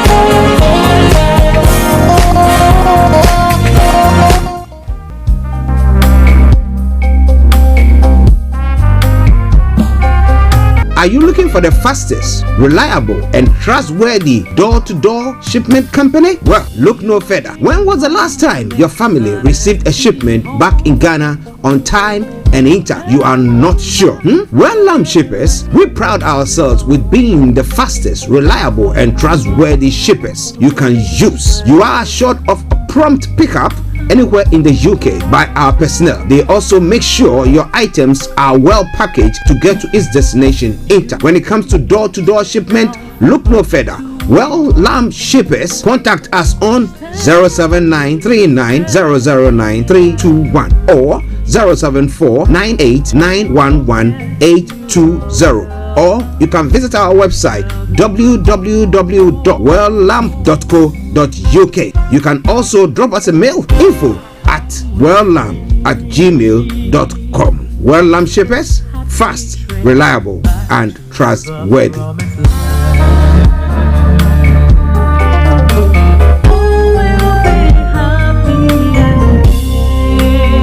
Check me out. He tells me my energy is making him tired. Yes. How do you get the energy to do I've been told that I have a lot of energy, but my goodness, I think today I have met my match people.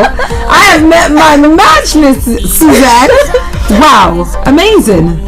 One of the things that's the start of the darkness. Of darkness. So what did that myself and the world will adjust.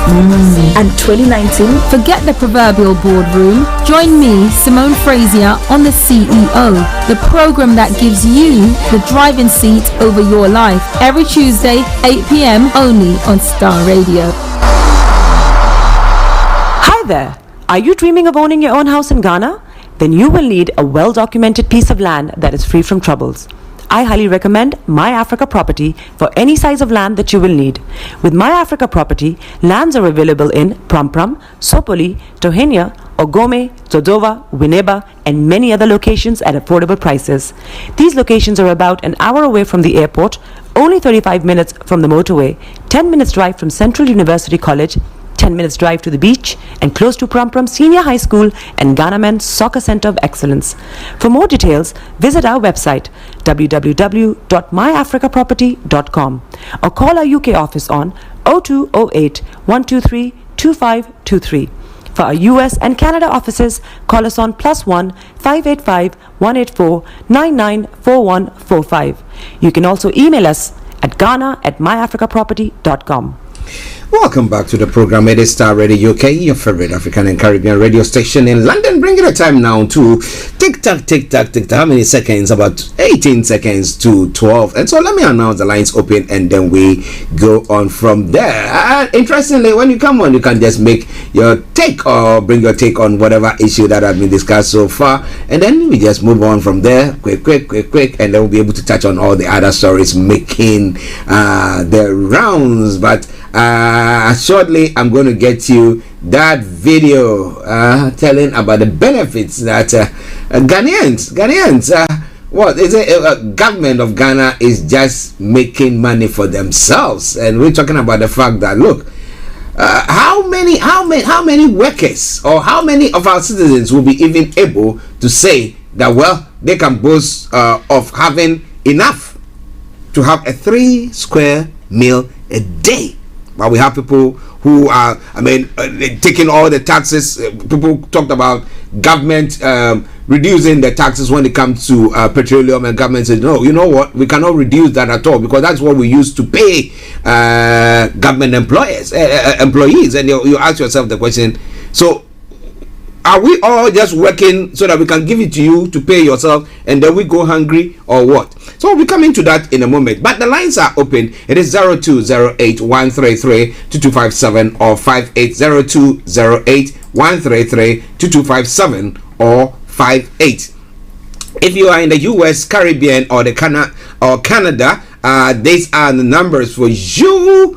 Yes, it is 001-718-303-2737 001-718-303-2737. Just dial in and we'll be able to help you on that front. To text or WhatsApp is 075-396-61744 075-396-61744. You can also call us on that number on WhatsApp. Those of you who are outside the country, they want to use that. And our Twitter handle is at Starr Radio UK, and our email address is info@starradiouk.com. So whatever you do, don't miss out in sharing your take on what is happening. We want to know your thoughts so that one day you wouldn't say that, well, I wasn't there to share or to know exactly what was said.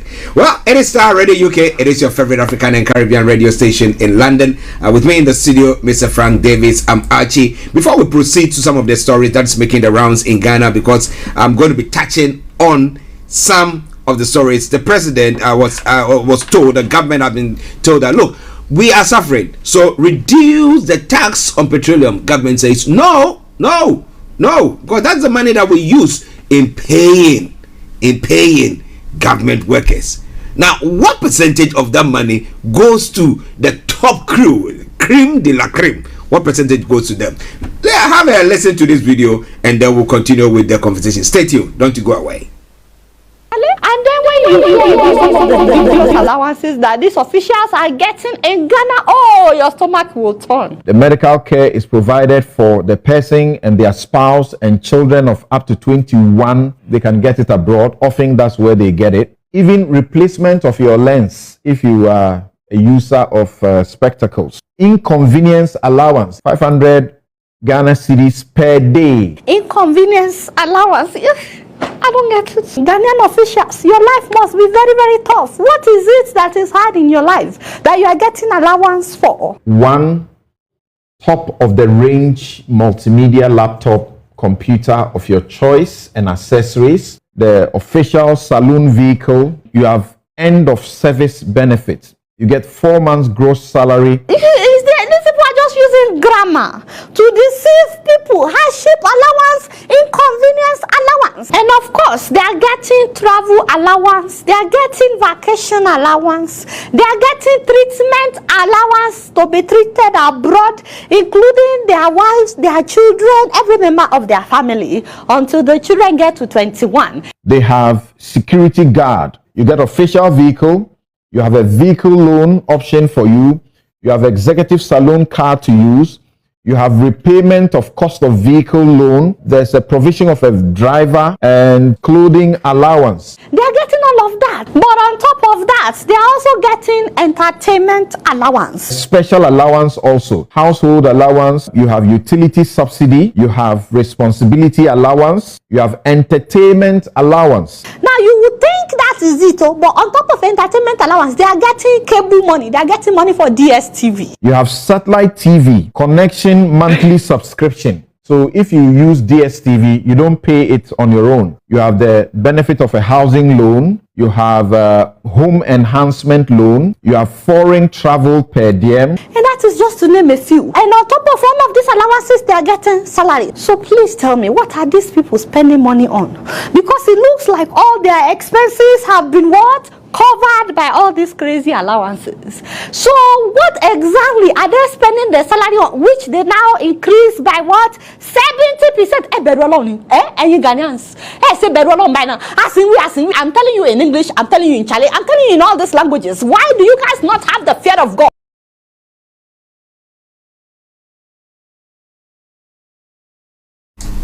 Oh my God. I think God has no place in this zone. Oh, God will not approve this zone. Oh, my country. No, but that's what Pastor Chidi is saying. Congratulations, Ghana. Now I think we all have to find some money and go invest and just be in there. And then now also, you see why people kill to get into politics. Yeah, because when all these are being promised to you, you know, once you get into power and then you are appointed, what do you call it?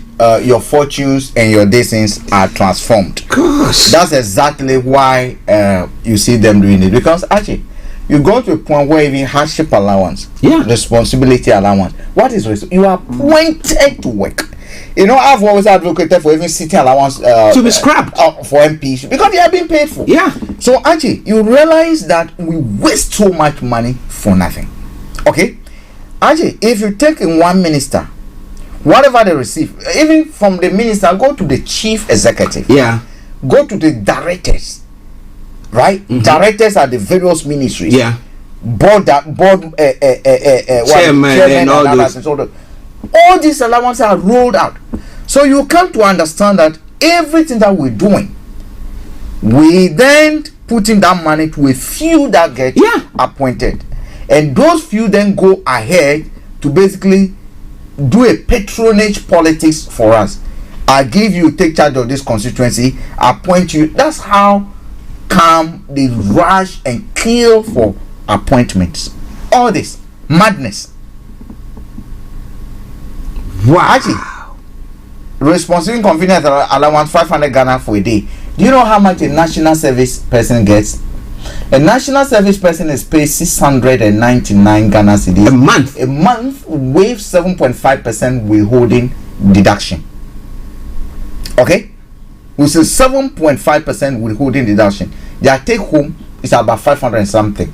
Okay, if you calculate the transport, if you are in Accra, you're gonna pay single room is about 250. Yeah. So transport before you finish, it's now become national punishment, not national service. If you go to a community, a village, probably that serves you. But again, to be able to receive your allowance on that village and other, you have to go to the district. What are you getting me? So basically, per day inconvenience allowance for this person can employ someone. I've got a sister who is paid 500 Ghana a month. We just want to keep her active. That is why she's working. Yeah. But that is what someone is giving us, inconvenience allowance for a day. For a day. Your clothing, that's for your family. Beddings can be changed at any time. And that is why you have someone who was appointed the chief executive of Ghana Maritime Authority going to change and fix 13 air conditions in a 3-bedroom house, as if he's actually building a coastal to live in under the same government. Actually, that's the problem we are in. I would say any person who come now to promise, and this is only Ghana. Nigeria. Cote d'Ivoire will be worse. I've always said anyone who come to say that, look, I am going to promise that all this, look, list the allowances, that this is what you're going to scrap. Yeah. Yesterday Mahama went and spoke. Yeah. I think he didn't go far enough, and I think if that's the only thing yes, e-levy, you scrap it, that's fine. We want them to start making commitments to scrapping some of these allowances, because it's madness. But you know what is going to happen? The NDC people who want to be appointed are also now looking at it as an opportunity to make money. They make money so that they can. And therefore, if you want to scrap it, you're going to have a problem with them. Yeah. But you know what? Mahama, whoever is contesting, needs to make a decision that you either go with Ghanaians, that now that we know that things are not going well with the country, we cannot continue to waste our money. If we can get commitments from people, if you get him a commitment, for instance, that look, all these allowances will be scrapped, none of my ministers will receive medical treatment abroad unless it get to critical where we do not have that facility. Are you getting me? I'll vote for it. It doesn't matter which party. I'll campaign for you, because I think it's got to point where party letters must not define, must not control our thinking faculty. Whether it's N, whether it's P, whether it's D, whether it's C, whether it's P, whether it's APC, letters, alphabets must not be allowed to control our thinking faculty. I see yesterday he delivered a speech, he didn't go far enough.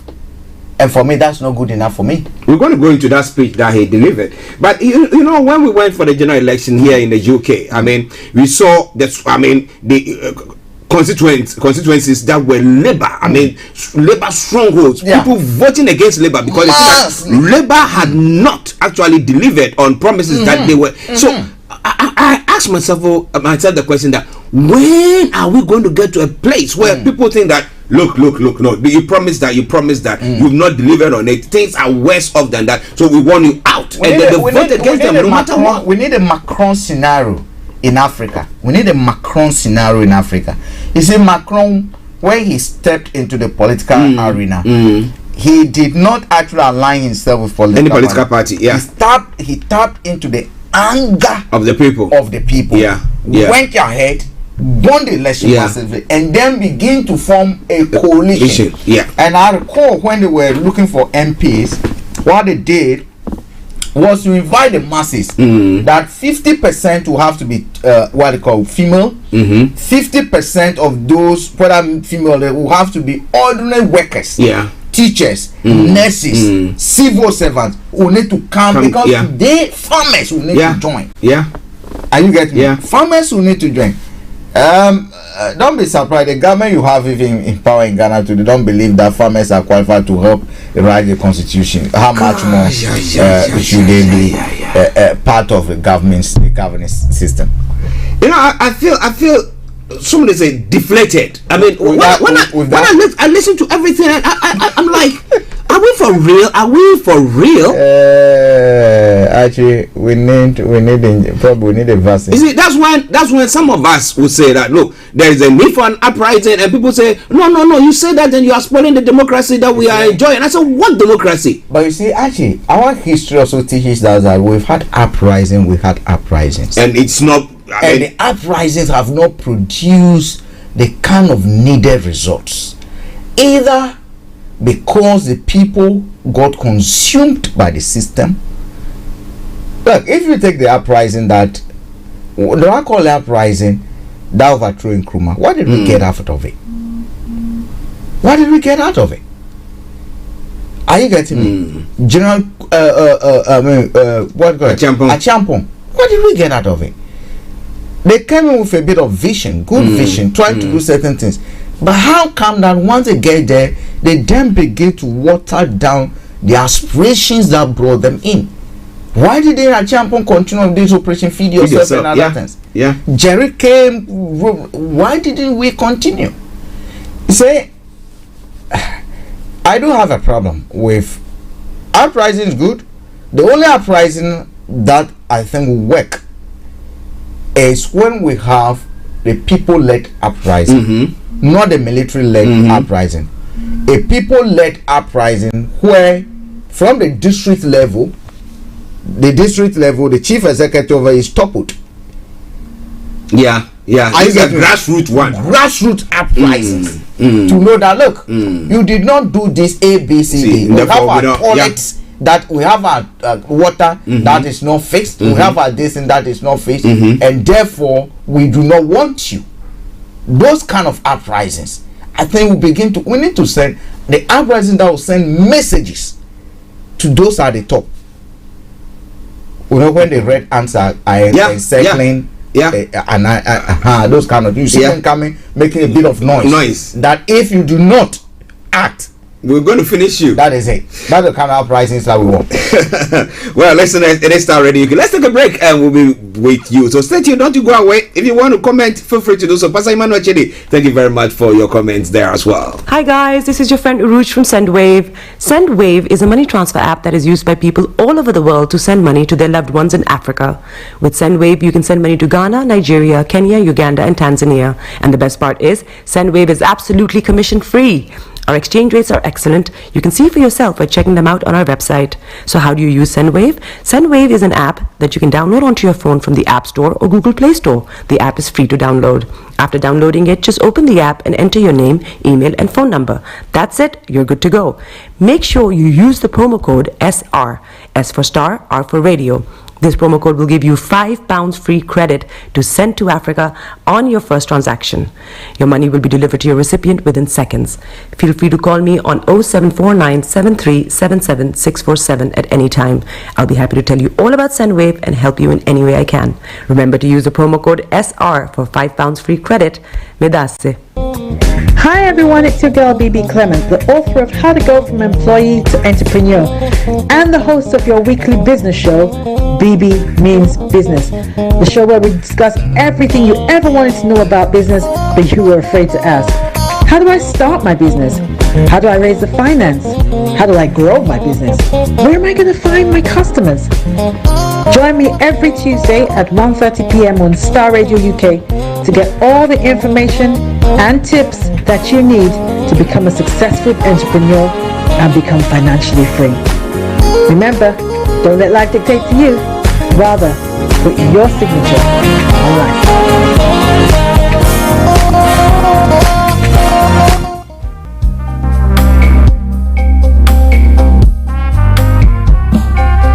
Are you looking for the fastest, reliable, and trustworthy door-to-door shipment company? Well, look no further. When was the last time your family received a shipment back in Ghana on time and in time? You are not sure? Well, Lamb Shippers, we pride ourselves with being the fastest, reliable, and trustworthy shippers you can use. You are assured of a prompt pickup anywhere in the UK by our personnel. They also make sure your items are well packaged to get to its destination in time. When it comes to door-to-door shipment, look no further. Well Lamb Shippers, contact us on 07939009321 or 07498911820, or you can visit our website www.welllamp.co.uk. You can also drop us a mail, info@welllamp@gmail.com. Well Lamb Shippers, fast, reliable, and trustworthy.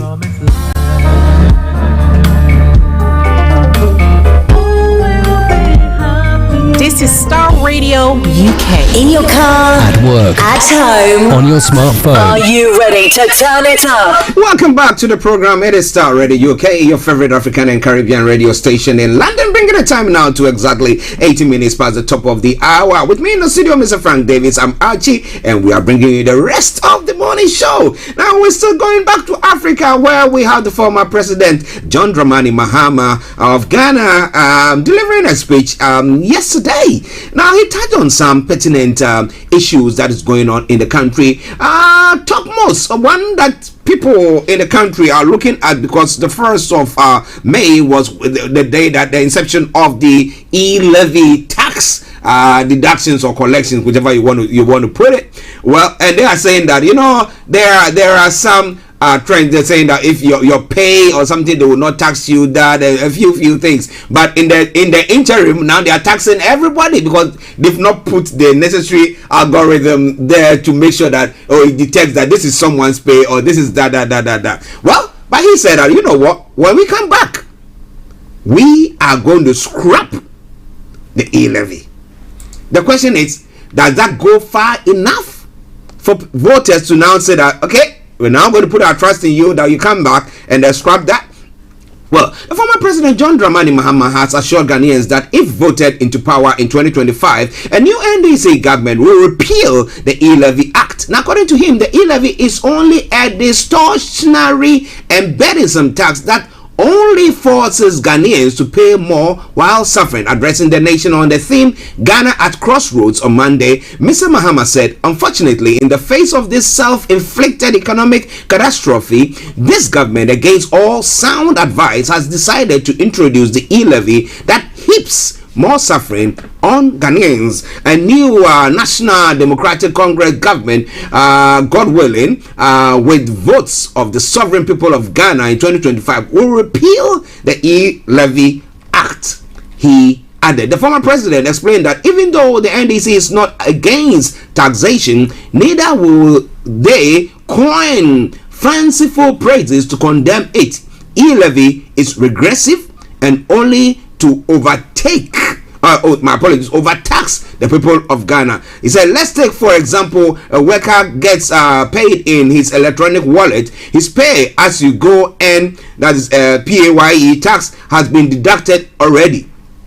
For every transfer or purchase above 100 Ghana cedis he makes on his e-wallet, he has to pay an additional 1.5% multiple times he uses the Momo. He stated. Mr. Mahama said people will now be forced to use more cash than electronic transaction as part of their daily operation. The former president added that it is even more saddening that the levy was implemented on May Day, when workers were supposed to be celebrated. The e-levy, which kicked in on Sunday, May 1, is expected to see 1.5% levy on e-transaction. Now, Frank, I mean, we've talked about it. We spoke about this at length. We had various sides of the coin. People were looking at it, thinking that, it's something that we introduced that is good. But people are saying that, look, if I work, if I invest some money, if I make profit on it, and you are taxing me, fine. But it's not the case. So though I've paid my tax, but if I go to buy something, though I'm paying tax on whatever that the person maybe you're paying VAT or whatever, I'll still be taxed extra on it. So we hope the whole of Ghanaians or masses are not happy about it. But do you think that can turn the fortune of the NDC? Archie, to be honest with you, it's something that's going to work against the governing party, NPP. As to whether it will be enough to be able to give them the victory is what I cannot say. Okay. But when it comes to the anger, Ghanaians angry about this tax, they will MPP will definitely suffer for it. The argument of thinking the thinking that people are going to forget it by the time we get to the elections 2024, I beg to differ, it's not going to happen. I don't want to go into the merits and demerits of the e-levy itself, because we've actually discussed it enough. Do I think it's the best tax that would have been introduced? I say no. Do I think that government can do without it? I say yes, because they're law. But you see, the sound bites that were coming from John Mahama are not only addressed to Ghanaians, they are addressed to the investor community as well. Because if you are an investor out there, you have a political field where the two main parties, and the most likely person that will replace Akufo-Addo is either going to come from NDC or going to come from MPP. And before even NDC could go to Congress to determine who basically leads it, the general secretary of that party has made a solemn commitment to the people of Ghana that within first 100 days of coming to power, they will scrap it. Here you have a leading contender to be their flag bearer, also saying that a new NDC government will scrap it. If you are an investor and Akufo-Addo and Ken Ofori-Atta comes to you, that look, give us this loan and we'll use that as a collateral.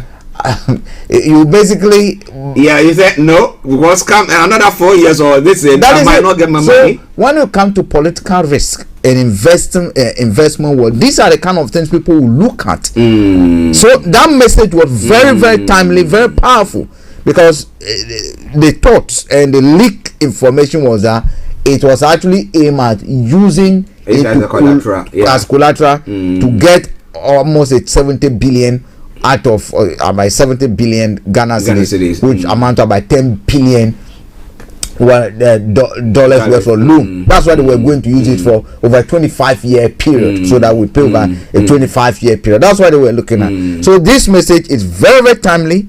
It's a very, very strong signal, not only to Ghanaians. It's a two-way thing. To the Ghanaians, you vote for me, come the next 950 days, I will replace this, you stop paying it. To investor community, we only have less than 1,000 days to the next election. If you come and put your money and use this as a collateral, that is your own buyer beware. That's warning that has been given you.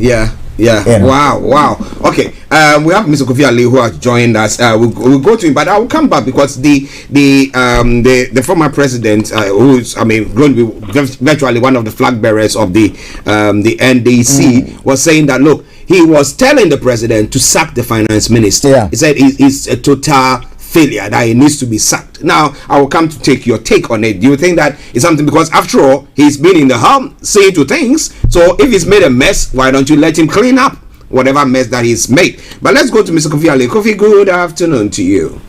Afternoon, how are you all? Doing very well, thank you. Frank and Archie. Yes, we are doing. In fact, I recall about 5-6 years ago, I was invited to a gathering of black people in London. Okay. And when I got there, it was a beautiful place in Lewisham. And, almost everyone there is Rasta. But there is this one man that stands out of all of them. And we're going to discuss something very important too. This man's Rasta is too heavy, that his own head was tilted to one side. And the man was sitting there throughout. Whatever we did, he didn't say a word. And he got up and we left. He has a burden. His own burden. That was the day I told myself that I don't think I'm also a madman. If I just saw that man sitting on the wall right now, I drove past him and I'm laughing. Why I'm saying this is that we have bigger problems than we seem to understand the problem we have. Our problem is big. When you say something is big, it's not the problem itself that is very complicated and big, but our understanding of the problem is even worse. When last was there in the United States of America? After the revolution, We're talking about 200 years now. Things are working for them in the middle of the world. The Chinese are there now. Russians are doing what they can do very well. The Europeans have already got the technology.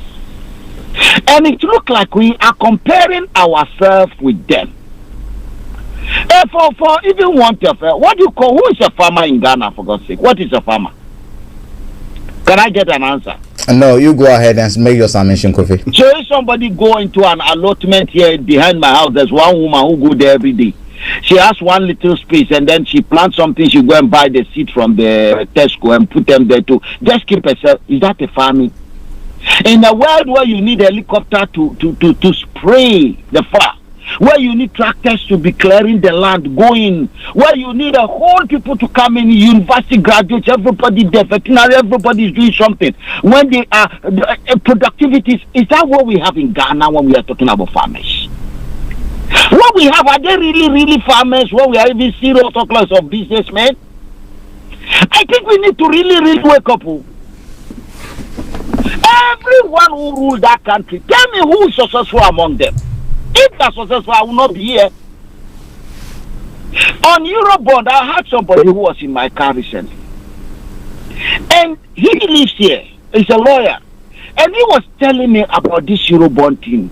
And he's saying that the Eurobond we borrowed, it is 25% more than the interest we pay on that Eurobond. It's 25% more than the money we make a year as a country. You know, we struggle to make money. The money we make, our total export, when they finish selling all the money we make, the money we need now, we need extra 25% to pay the interest on the Eurobond we want. We've not talked about the IMF alone. No. And we still sit here every morning and be talking as if things are somebody stealing, somebody, the money is not good, and somebody is doing something, and somebody's policy is good. Or no. That's not what we should be talking about now. Wait, see, right now we are talking about e-levy. Is that not true? And e-levy, technically, what is e-levy? Taxation on what? On expending. When you spend your money, they tax you. That's all what it is. Or when you transfer your money, either you buy something or you give alms or you give charity or you give it to your mother, government will tax. Is that not what it's all about? Yeah. Good. If it's true that is what this thing is all about, then it's very even simple and easy. It means we are collecting money from Ghanaians. That is what we are doing. You.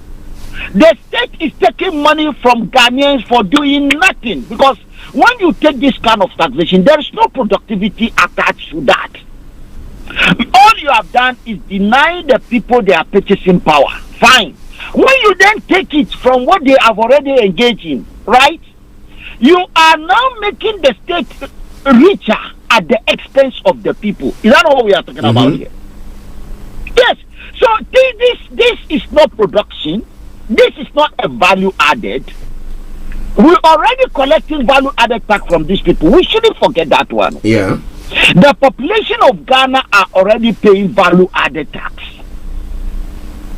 And if we understand what VAT means, in addition to when you pass through toll gate, you pass everywhere you pass, they collect tax from you.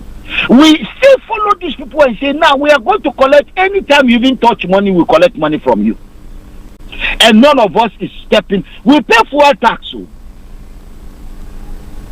And ensure about this administration, for God's sake. It has nothing to do with these people. Nothing. It's a problem we've been struggling with for a very long time because of our poor incapability to be productive. You understand? To be yes, that's it. We are not productive. 90% of the Ghanaian revenue comes from what? Import. When we import anything that comes into Ghana, they are sitting at the port to collect the money. Go and check. How much do we pay? 10% from oil revenue. So where are the rest coming from? The population inside, the multinational companies, they don't pay tax. We are telling you every day, Pfizer, all of them there, Unilever, they don't pay tax. You don't believe it. So who are we fooling? We don't have the power to collect the money from them. So sometimes I sit down and say, are we really looking for solution? Or is just we too, we are going to be another generation that will fade away and some people will come and continue. The same problem is why Rollins came. It's the same problem like Frank is saying why Champon came. It's the same problem that brought Kwame Nkrumah. So what exactly are we with this generation talking about? Do we want to be like those before us? Or we want to really say, okay, we in our time have seen something different and we want to fight it and make a difference. Because for me, if you are talking about mass revolution, what you saw, Burkina Faso, there's school there right now. Or until we start using the Sierra Leone one. Because when you start, somebody too will pick that. If all of us think there's only one sect, everybody have their version of the problem. And it will become like, I don't know whether you understand what happened in Sierra Leone. It was seriously not military war, it was civil war. And this is where some people are when you are talking about mass uprising. That is what you are looking for. Well, Kofi, I disagree with that. You see, no, Kofi, I disagree with that. You see, when you look at what happened in Tunisia, when you look at what happened in Libya, when you look at the Arab Springs, you cannot say Arab Springs is the same as what happened in Liberia, what happened in Rwanda, what happened in Sierra Leone. Those are totally different things. If you look at what happened in what you call it Somalia, it's different. So I strongly disagree with that, because when you talk of an mass uprising where the people revolt against the system, even in this country we do see a bit of revolt from the councils. Right? We do see a bit of revolt from the councils. You get me? You see constituents going to certain areas and say, we do not want this thing done. Those are the kind of uprising that we're talking about, where the citizens must know that what is being done in their name by elected officials is not right, and they stand up and reject it outright. That is what we're talking about. We're not talking about somebody taking the gun to go and shoot and coup d'etat. The reason why you are talking about the worry, you are the version you are talking. That's when you look at it in theory. It's not sure. We're talking about things that have happened practically. Do you remember what happened in Tunisia? Yes, I do remember what happened in Tunisia. We saw another version you wanted. Yeah, Kofi. What I'm saying is that you cannot compare what happened in Sierra Leone. I came in because we were trying to link an uprising, the call for an uprising, youth-led uprising, to what happened in Sierra Leone. What happened in Sierra Leone, we need to put in context. There was nothing like youth uprising. It was a tribal, inspired political struggle. That's exactly what happened in Liberia. That's exactly what happened in Rwanda between the Tutsis and the Hutus. We cannot compare that to what happened. Yes, there might be an element of a bit of tribal, but when you look at what happened during the Arab Spring, you cannot say they are the same as what happened in Liberia or Sierra Leone. Do you know? Okay, wait. You see, what I'm trying to do here is that what we are feeling, what is failing us, is not what we are addressing. So what do you think? We are addressing the symptoms of what is failing us. So in short, what in your view should Africans be looking at if you want to achieve development? I'm not talking about Africa because I don't do Africa. What do you mean by African? Kofi, I don't want to go there. Whoever geographical area. That is why I say Kofi, I don't do Africa. Okay, so Kofi, in government, geographical area you want to concentrate on in 2 minutes. What do you think? Hold on. Kofi, let's put this in context. We are talking about authority doing something. Kofi, hold on for me. Let's moderate this. Now, in view of, your understanding of, let's take from your understanding. We've all been discussing this. We all want progress. We have different approaches to how development and what progress, quality of life should be transformed. In your view, others might not be doing it right. Others' perception of what is going wrong and what is going on is not the right thing. In your view, in 2 minutes, what do you think should be addressed and how will you address it, Kofi? What I think is wrong is about capability. We do not have capability to allow us. We are determined to make a difference. We who? That is the biggest question. Is it we black people? Is it we Africans? Is it we West Africans? Or is it we Ghanaians?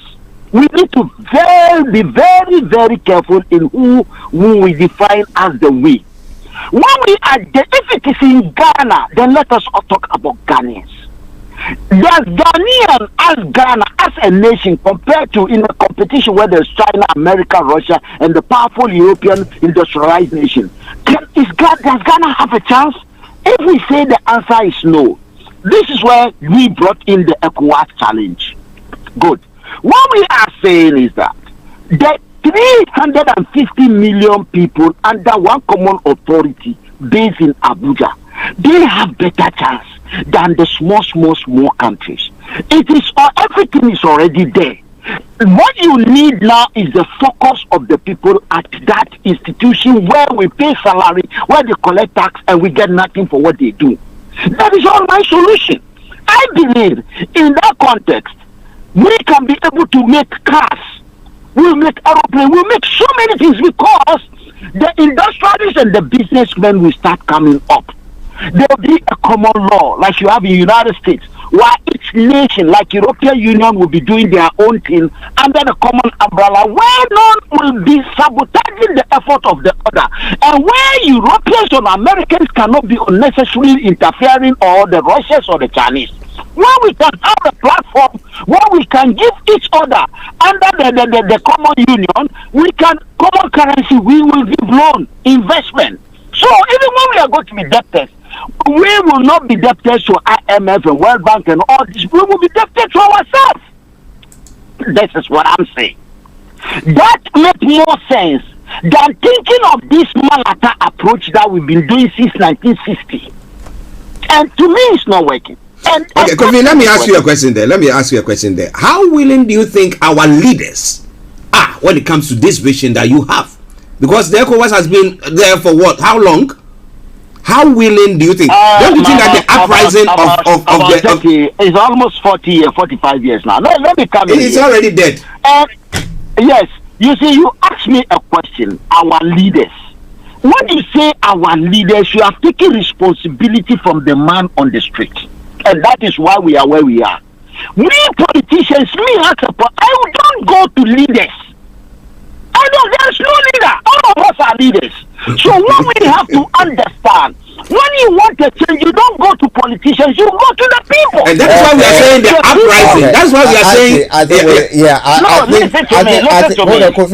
We are not talking about uprising. We are saying that the democratic approach by which politicians who want to make regional change can approach the problem to solve it. That democratic approach is sick. And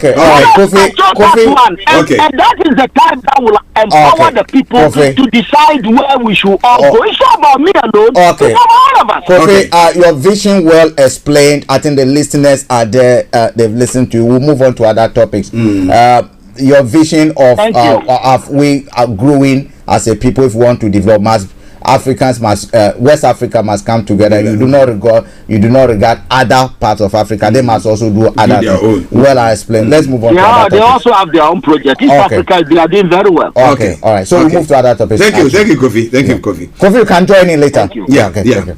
Well, listeners, Starr Radio UK. You know Kofi and his stance. But like I was saying, if you are saying that we are all leaders, then that means that if the leaders are not doing what they're supposed to do, then it is uprising, the noise that the citizens make that will let the leaders know that we are not towing the line. That is where I was coming from. Okay, but let's move on to the other question that I was asking Mr. Frank Davis before Kofi came on. I mean, the former president calling on the president to actually sack the finance minister like ASAP. That's a call that is not going to happen. Never going to happen. In fact, I don't even wish it happened. Because when it happens, you will be giving Akufo-Addo the benefit of doubt that he's not realized. I mean, that he's actually got a bit of things wrong. Don't forget, this is a president who went on stage to say that the finance minister is the best, smartest guy ever. He praised him on stage.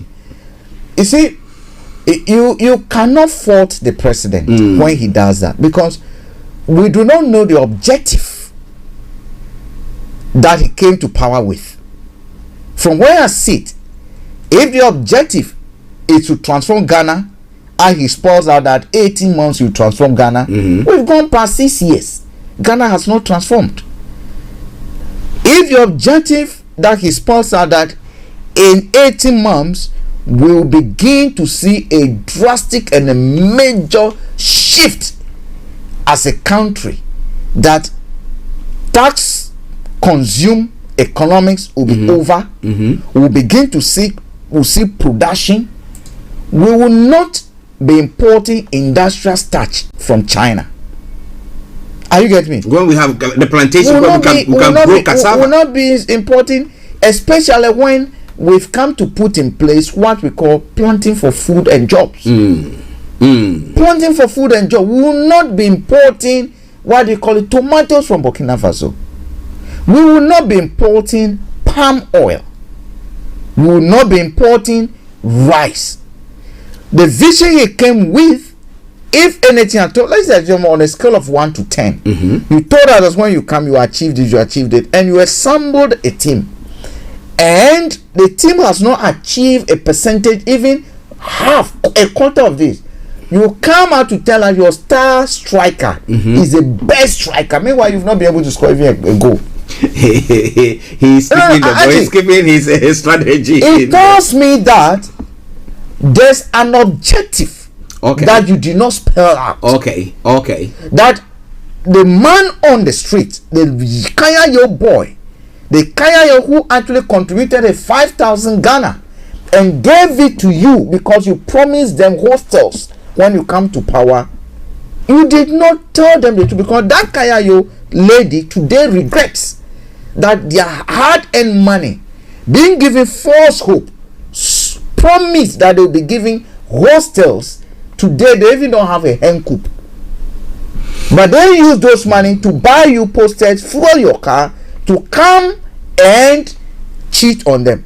It means the objective that you spelled out was not the actual motive you came to power. The only way you were going to praise the finance minister to be the smartest to achieve a law is if you have demonstrated beyond reasonable doubt that the undisclosed and hidden objectives has been met, which was to pay your debts, replace all the buildings that you sold, and then enrich your family and your cronies, which is what it seems to have done.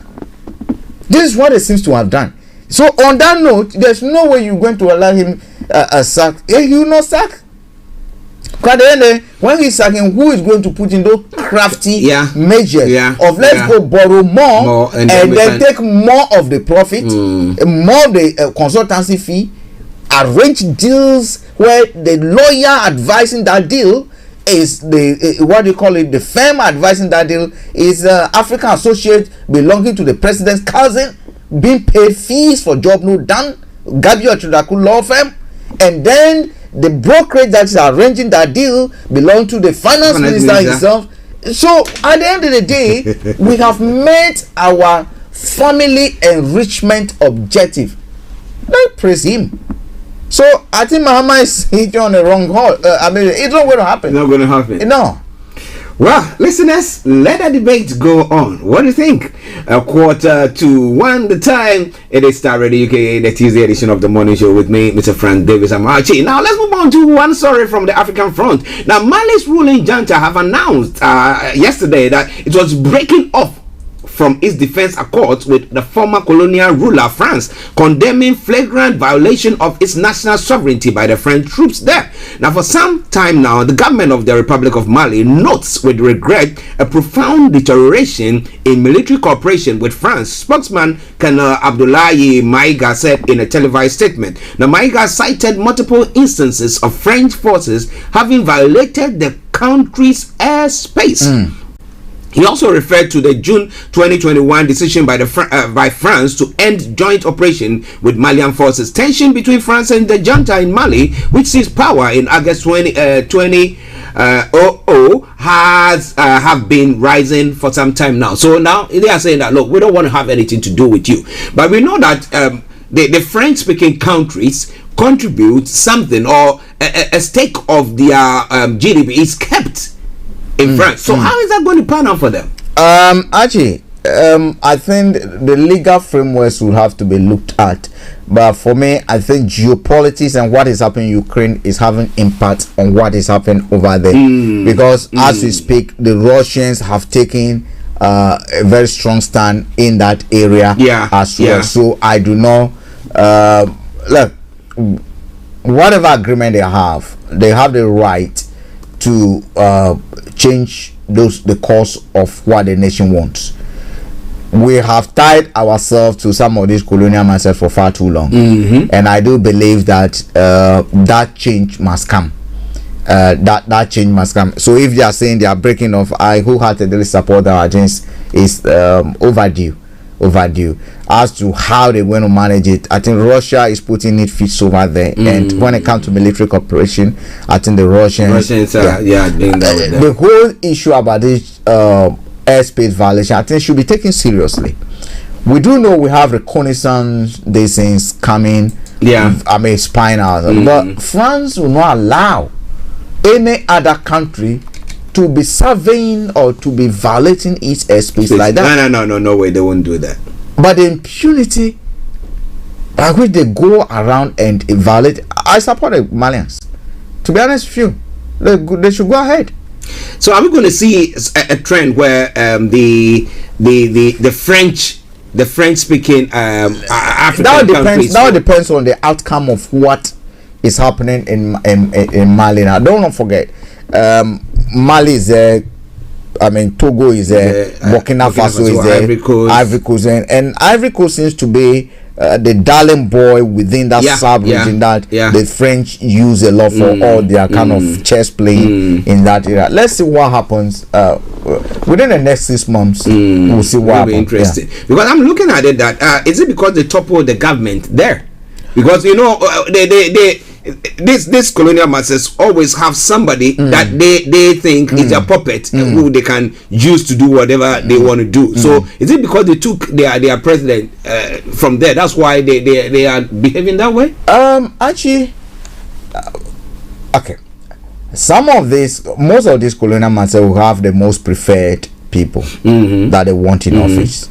If you look at what is happening, that's in Ghana, for instance, we see Tony Blair. I mean, coming and going, being now the official lobbyist for this in the UK. You see Gabi Ochiridaku having been promoted as Commonwealth something for business. This thing just because they want to have easy access to, I mean, what they call it, our resources, our opportunities, and other things.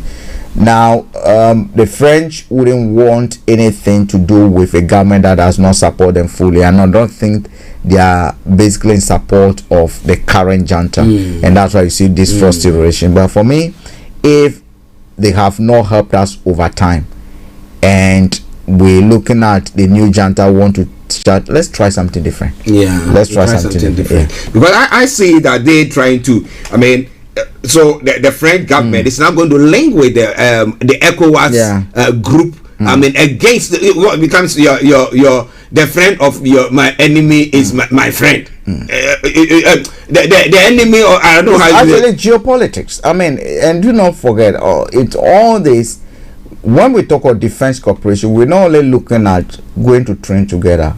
We're looking at who supply you for arms. That is what you're looking at. So what effectively they are saying that, look, we're not going to buy arms from you again. We're not going to allow your military to come and train us again. We're not going to be people exchanging ideas or taking instruction from you how that the kind of weapons, discarded weapons that we're not going to be a dump ground for your weapons again. We will prefer probably AK-47 from Russia or somewhere, or we manufacture. That's exactly what they're talking about. And it's all about money. All these defense corporations is because arms have been sent. They want to do just to train you how to use them. That's what they're doing. Okay, listeners, we're going to be running up pretty soon. We've got about 9 minutes. But let's look at this issue that is going on. A few days ago, we have the government saying that, well, they cut a deal with Rwanda where migrants or illegal immigrants who come crossing the channel will be taken there. And when it just came in, call it about 10 days, it was all quiet. Okay, we're in here. Then we have a couple of days now, and just 2 days on, they have 300 people crossing. Now, I'm asking myself the question, okay, if you want to deter people from crossing, what is the way, the best way forward? Some people are saying that you're not giving people the opportunity to be able to apply and come in through a normal route, and so that is the only route that people can use. So others are looking at targeting where the smugglers who are undertaking these dodgy deals. How do we solve this problem? Why does the government assume that each and everyone who crosses the channel has been sent here by a smuggler?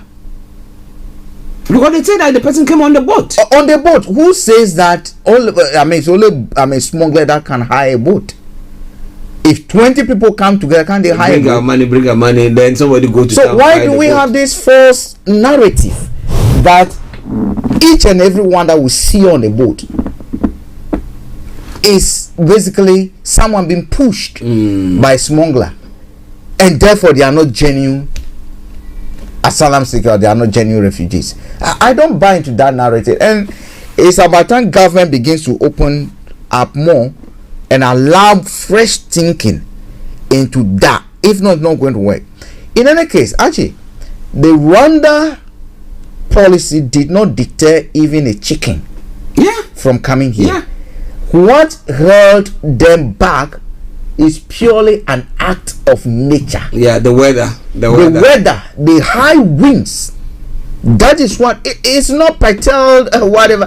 How many of them even follow the news over here? Their objective is to just cross. These people are operating like leopards.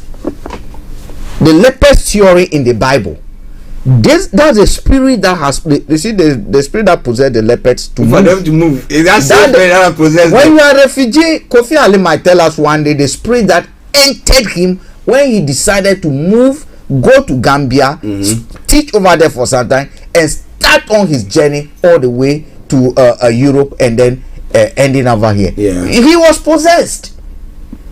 He was possessed by the spirit of trying to get a better life. Kofi Ali was possessed by a spirit that is saying, well, you can do better with your life. The lepers know, look, if we stay here, we die. If we go and we die. At that point, now these people are endangering. They are taking on risks that I will never take.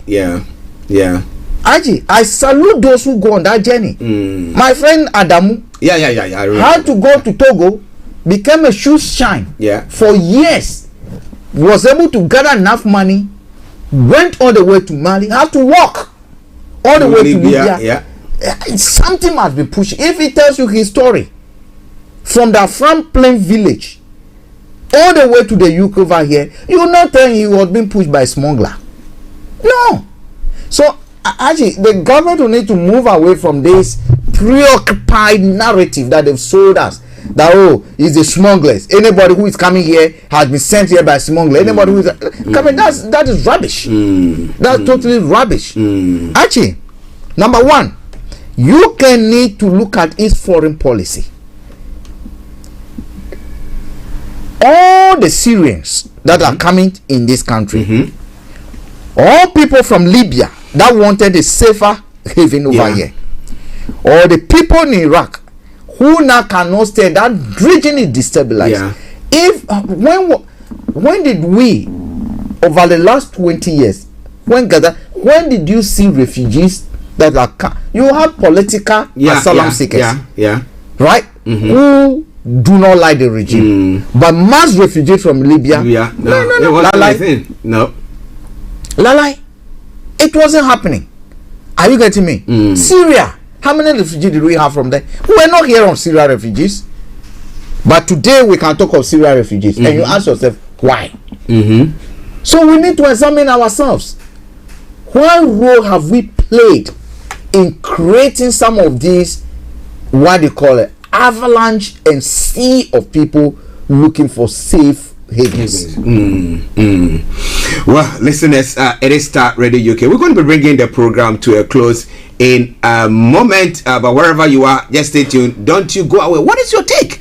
What measures do you think government can put in place to forestall what is happening at the moment? As Frank has said, he said the push factor, we cannot always blame it on the people smugglers. That means, I mean, government has foreign policies have been such that it's pushing people to say, no, we don't want to. Now, some people have been asking the question. Now, when it comes to coming to some agreement with the French government or the EU per se, because if the people are legal, they come to France and they are legalized, they can stay there.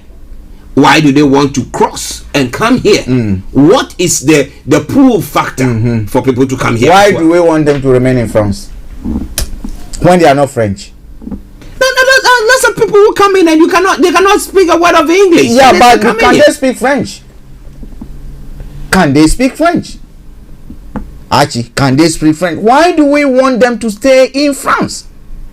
Why are we suggesting to the refugee that they should stay in France? What rights do we have to even suggest to them, or even suggest to the French authority to take on the refugees? That the convention, United Nations Convention about refugees, that says that the first country that all right, the first country from Syria all the way to France, is that the only country that they've crossed? Right? Is that the only country that they've crossed? Again, what gave us which United Nations convention gave us the right to go and interfere in other people's affairs? When you want to play the big boy, that's what happens there, you know. When you go into a family and you insult everyone and you tell them that you feed all of them, when your nephew get pregnant, they will come to you to give them money to go to hospital. Because you have got a means to do that. That is why.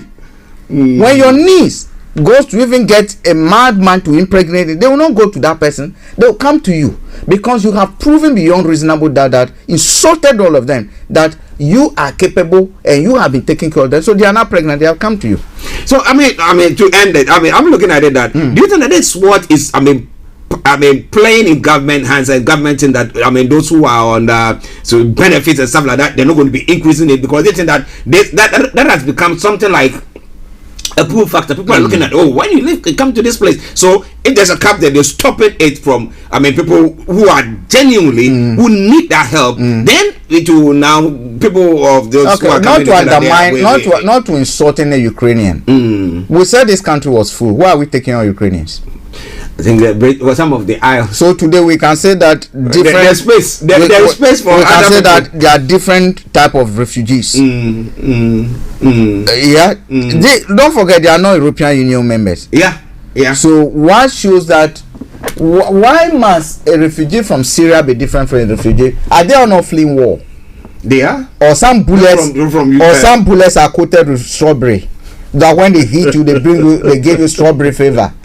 That when they hit you, probably you feel of vanilla ice cream. I feel good. When the bullets hit, a bullet that is shot in Iraq, a bullet that is shot in Libya, it's different from the one shot in Ukraine. It comes coated with honey and milk. So that one, when you're a refugee, you have actually your country has actually gone to trouble so that you can have enough milk, more of it, and more of honey. But in Ukraine, the bullets that are coming like fire, and therefore you must. Have to. Let's go to Felix in Aberdeen before we run off. Felix, good afternoon to you. Good afternoon. I apologize. This is I'm okay. Yourself? Yeah, we're doing well. Thank you. Right, okay. I apologize. This is a very late one. That's okay. Yeah. If you have a problem, you can choose to listen to yourself, or sometimes you can choose to get in somebody if you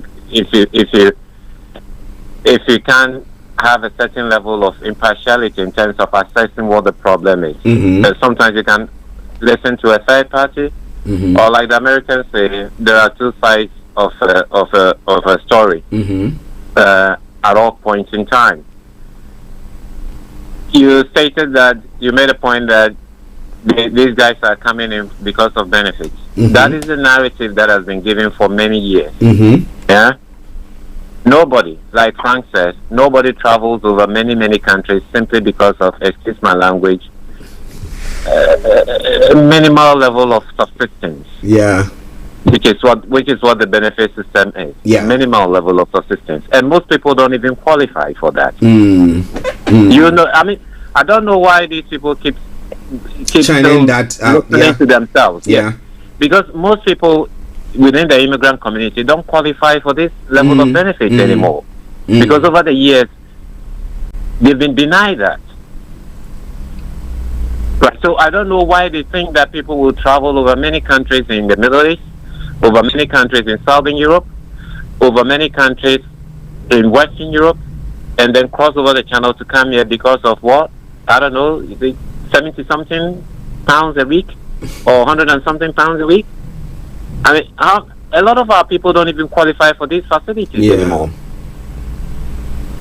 So if they want to believe that sort of narrative, fine.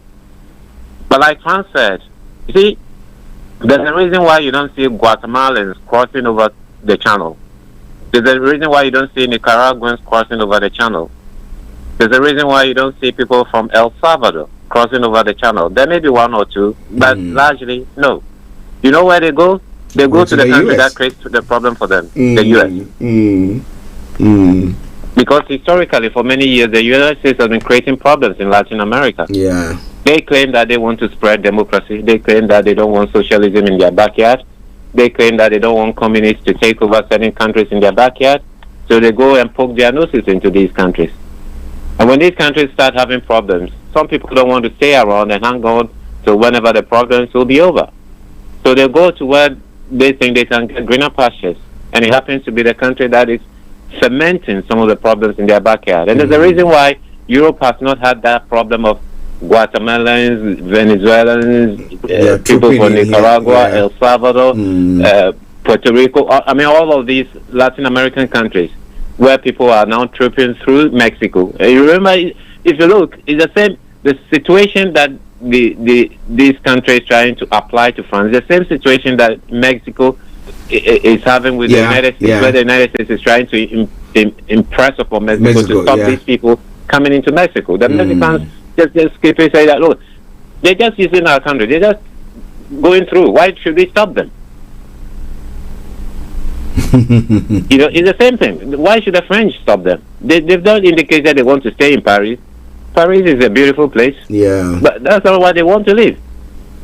You know, there are actually some more beautiful places in France in terms of the weather, in terms of the food, and all the rest of it. Nice restaurants and all the beautiful cuisines. I mean, French cuisines are very well known. Yeah. Some of these people may not be drinking alcohol, or they don't drink alcohol because of religious beliefs. But if some of them taste alcohol, well, they will have a variety of range of cosmopolitan wine and champagne, shall we say, if you drink any of these things. So that's not what they want. That's not where they want to go. Where they want to go is where they are coming. You know, it's the same situation. All these people from El Salvador, Guatemala, Nicaragua, all these Latin American countries, if they want to eat good food, they will find good food in Mexico. In fact, Mexican foods are pretty much, well, you know, respected globally. Yeah. You know, they are nachos and the tapas and all the rest of it. But they go through all of that, and they want to get into the United States. Like Franz said, sometimes in life, if you don't want trouble in your backyard, don't go and poke trouble. You poke your nose into the, you know, the domestic affairs of other households. Because if you do that, you are inviting trouble for yourself. And unfortunately, that's what it is. You know, countries should be allowed to manage their own affairs. I mean, the idea of living in another person's country is not pleasant. It's not. I mean, it doesn't matter how well the person wants to treat you and respect you and host you and all the rest of it.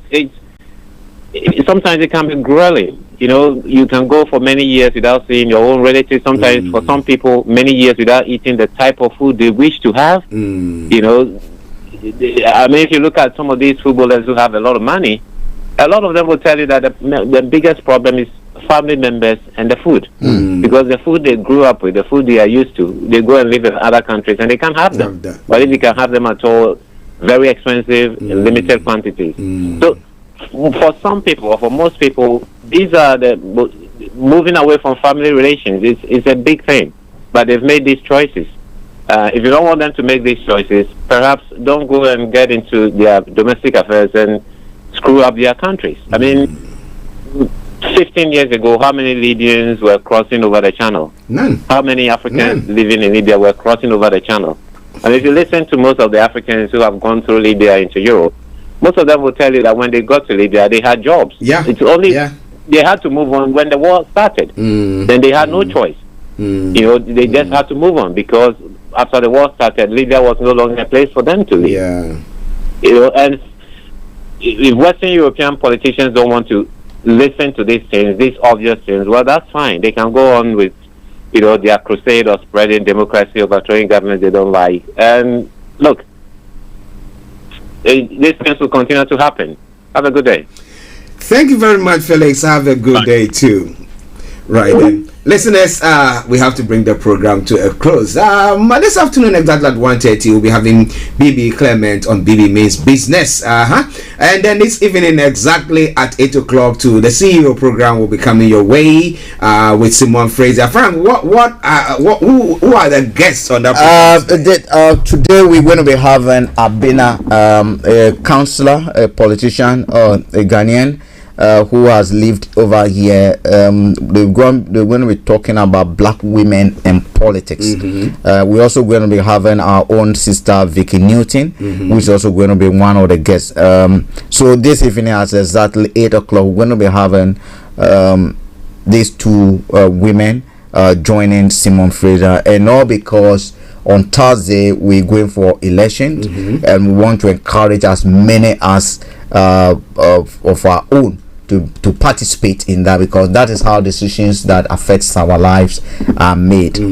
For those of you who live in Croydon, our neighbors, I'll call you. You're gonna decide, because the roadblocks that we see, Val, for instance, making a promise that all those roadblocks they're going to review, and a lot of councillors at the local level are making those promises. Yes, vote for them. You know, so let's listen to. It's good we listen to what exactly they are saying, and between today, tomorrow, there's going to be a lot of campaigns that is going on at our doorstep. Please, if nothing at all, just grab a leaflet and read, because whatever we do, the decisions affects us. And let's get involved. That's all I can say.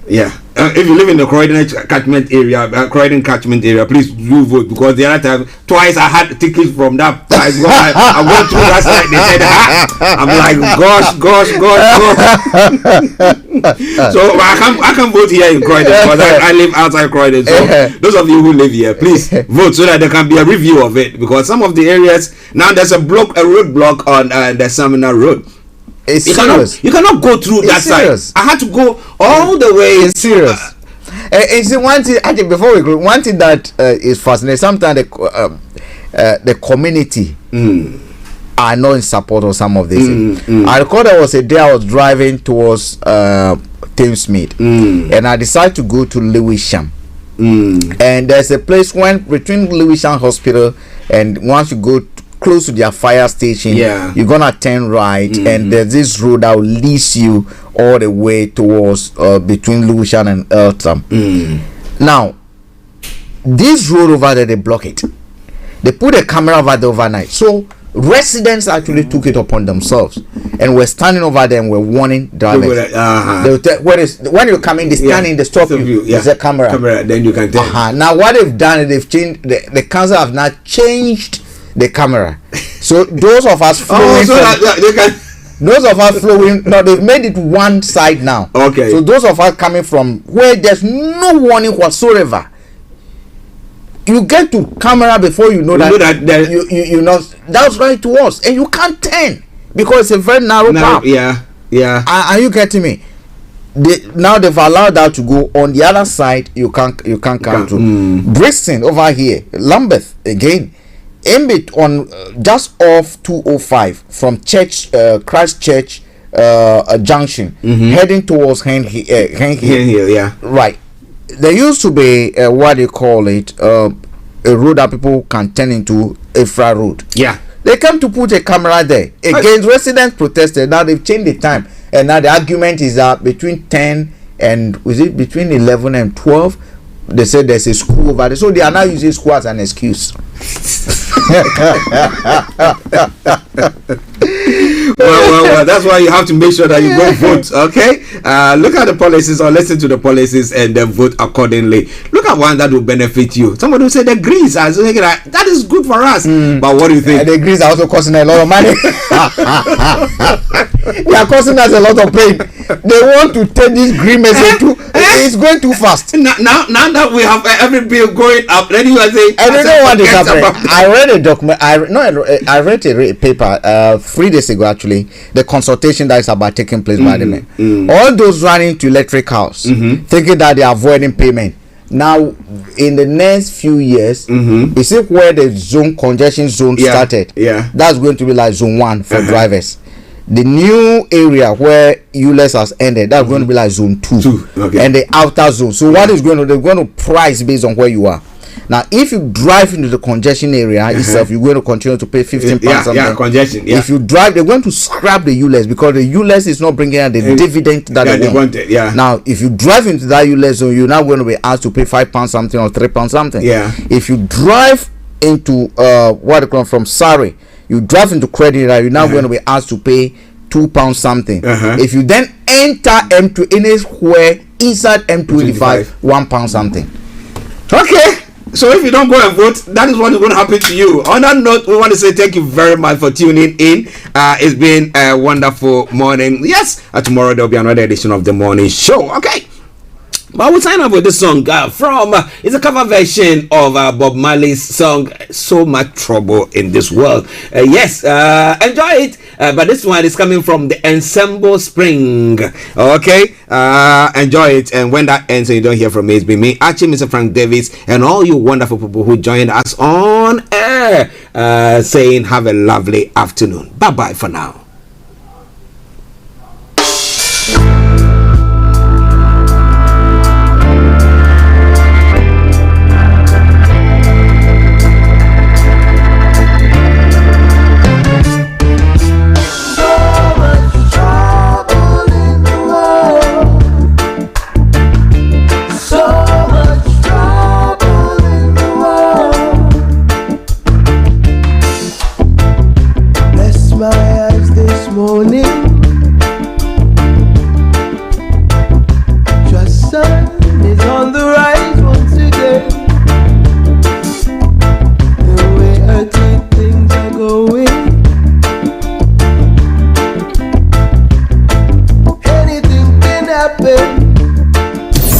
Thanks for listening.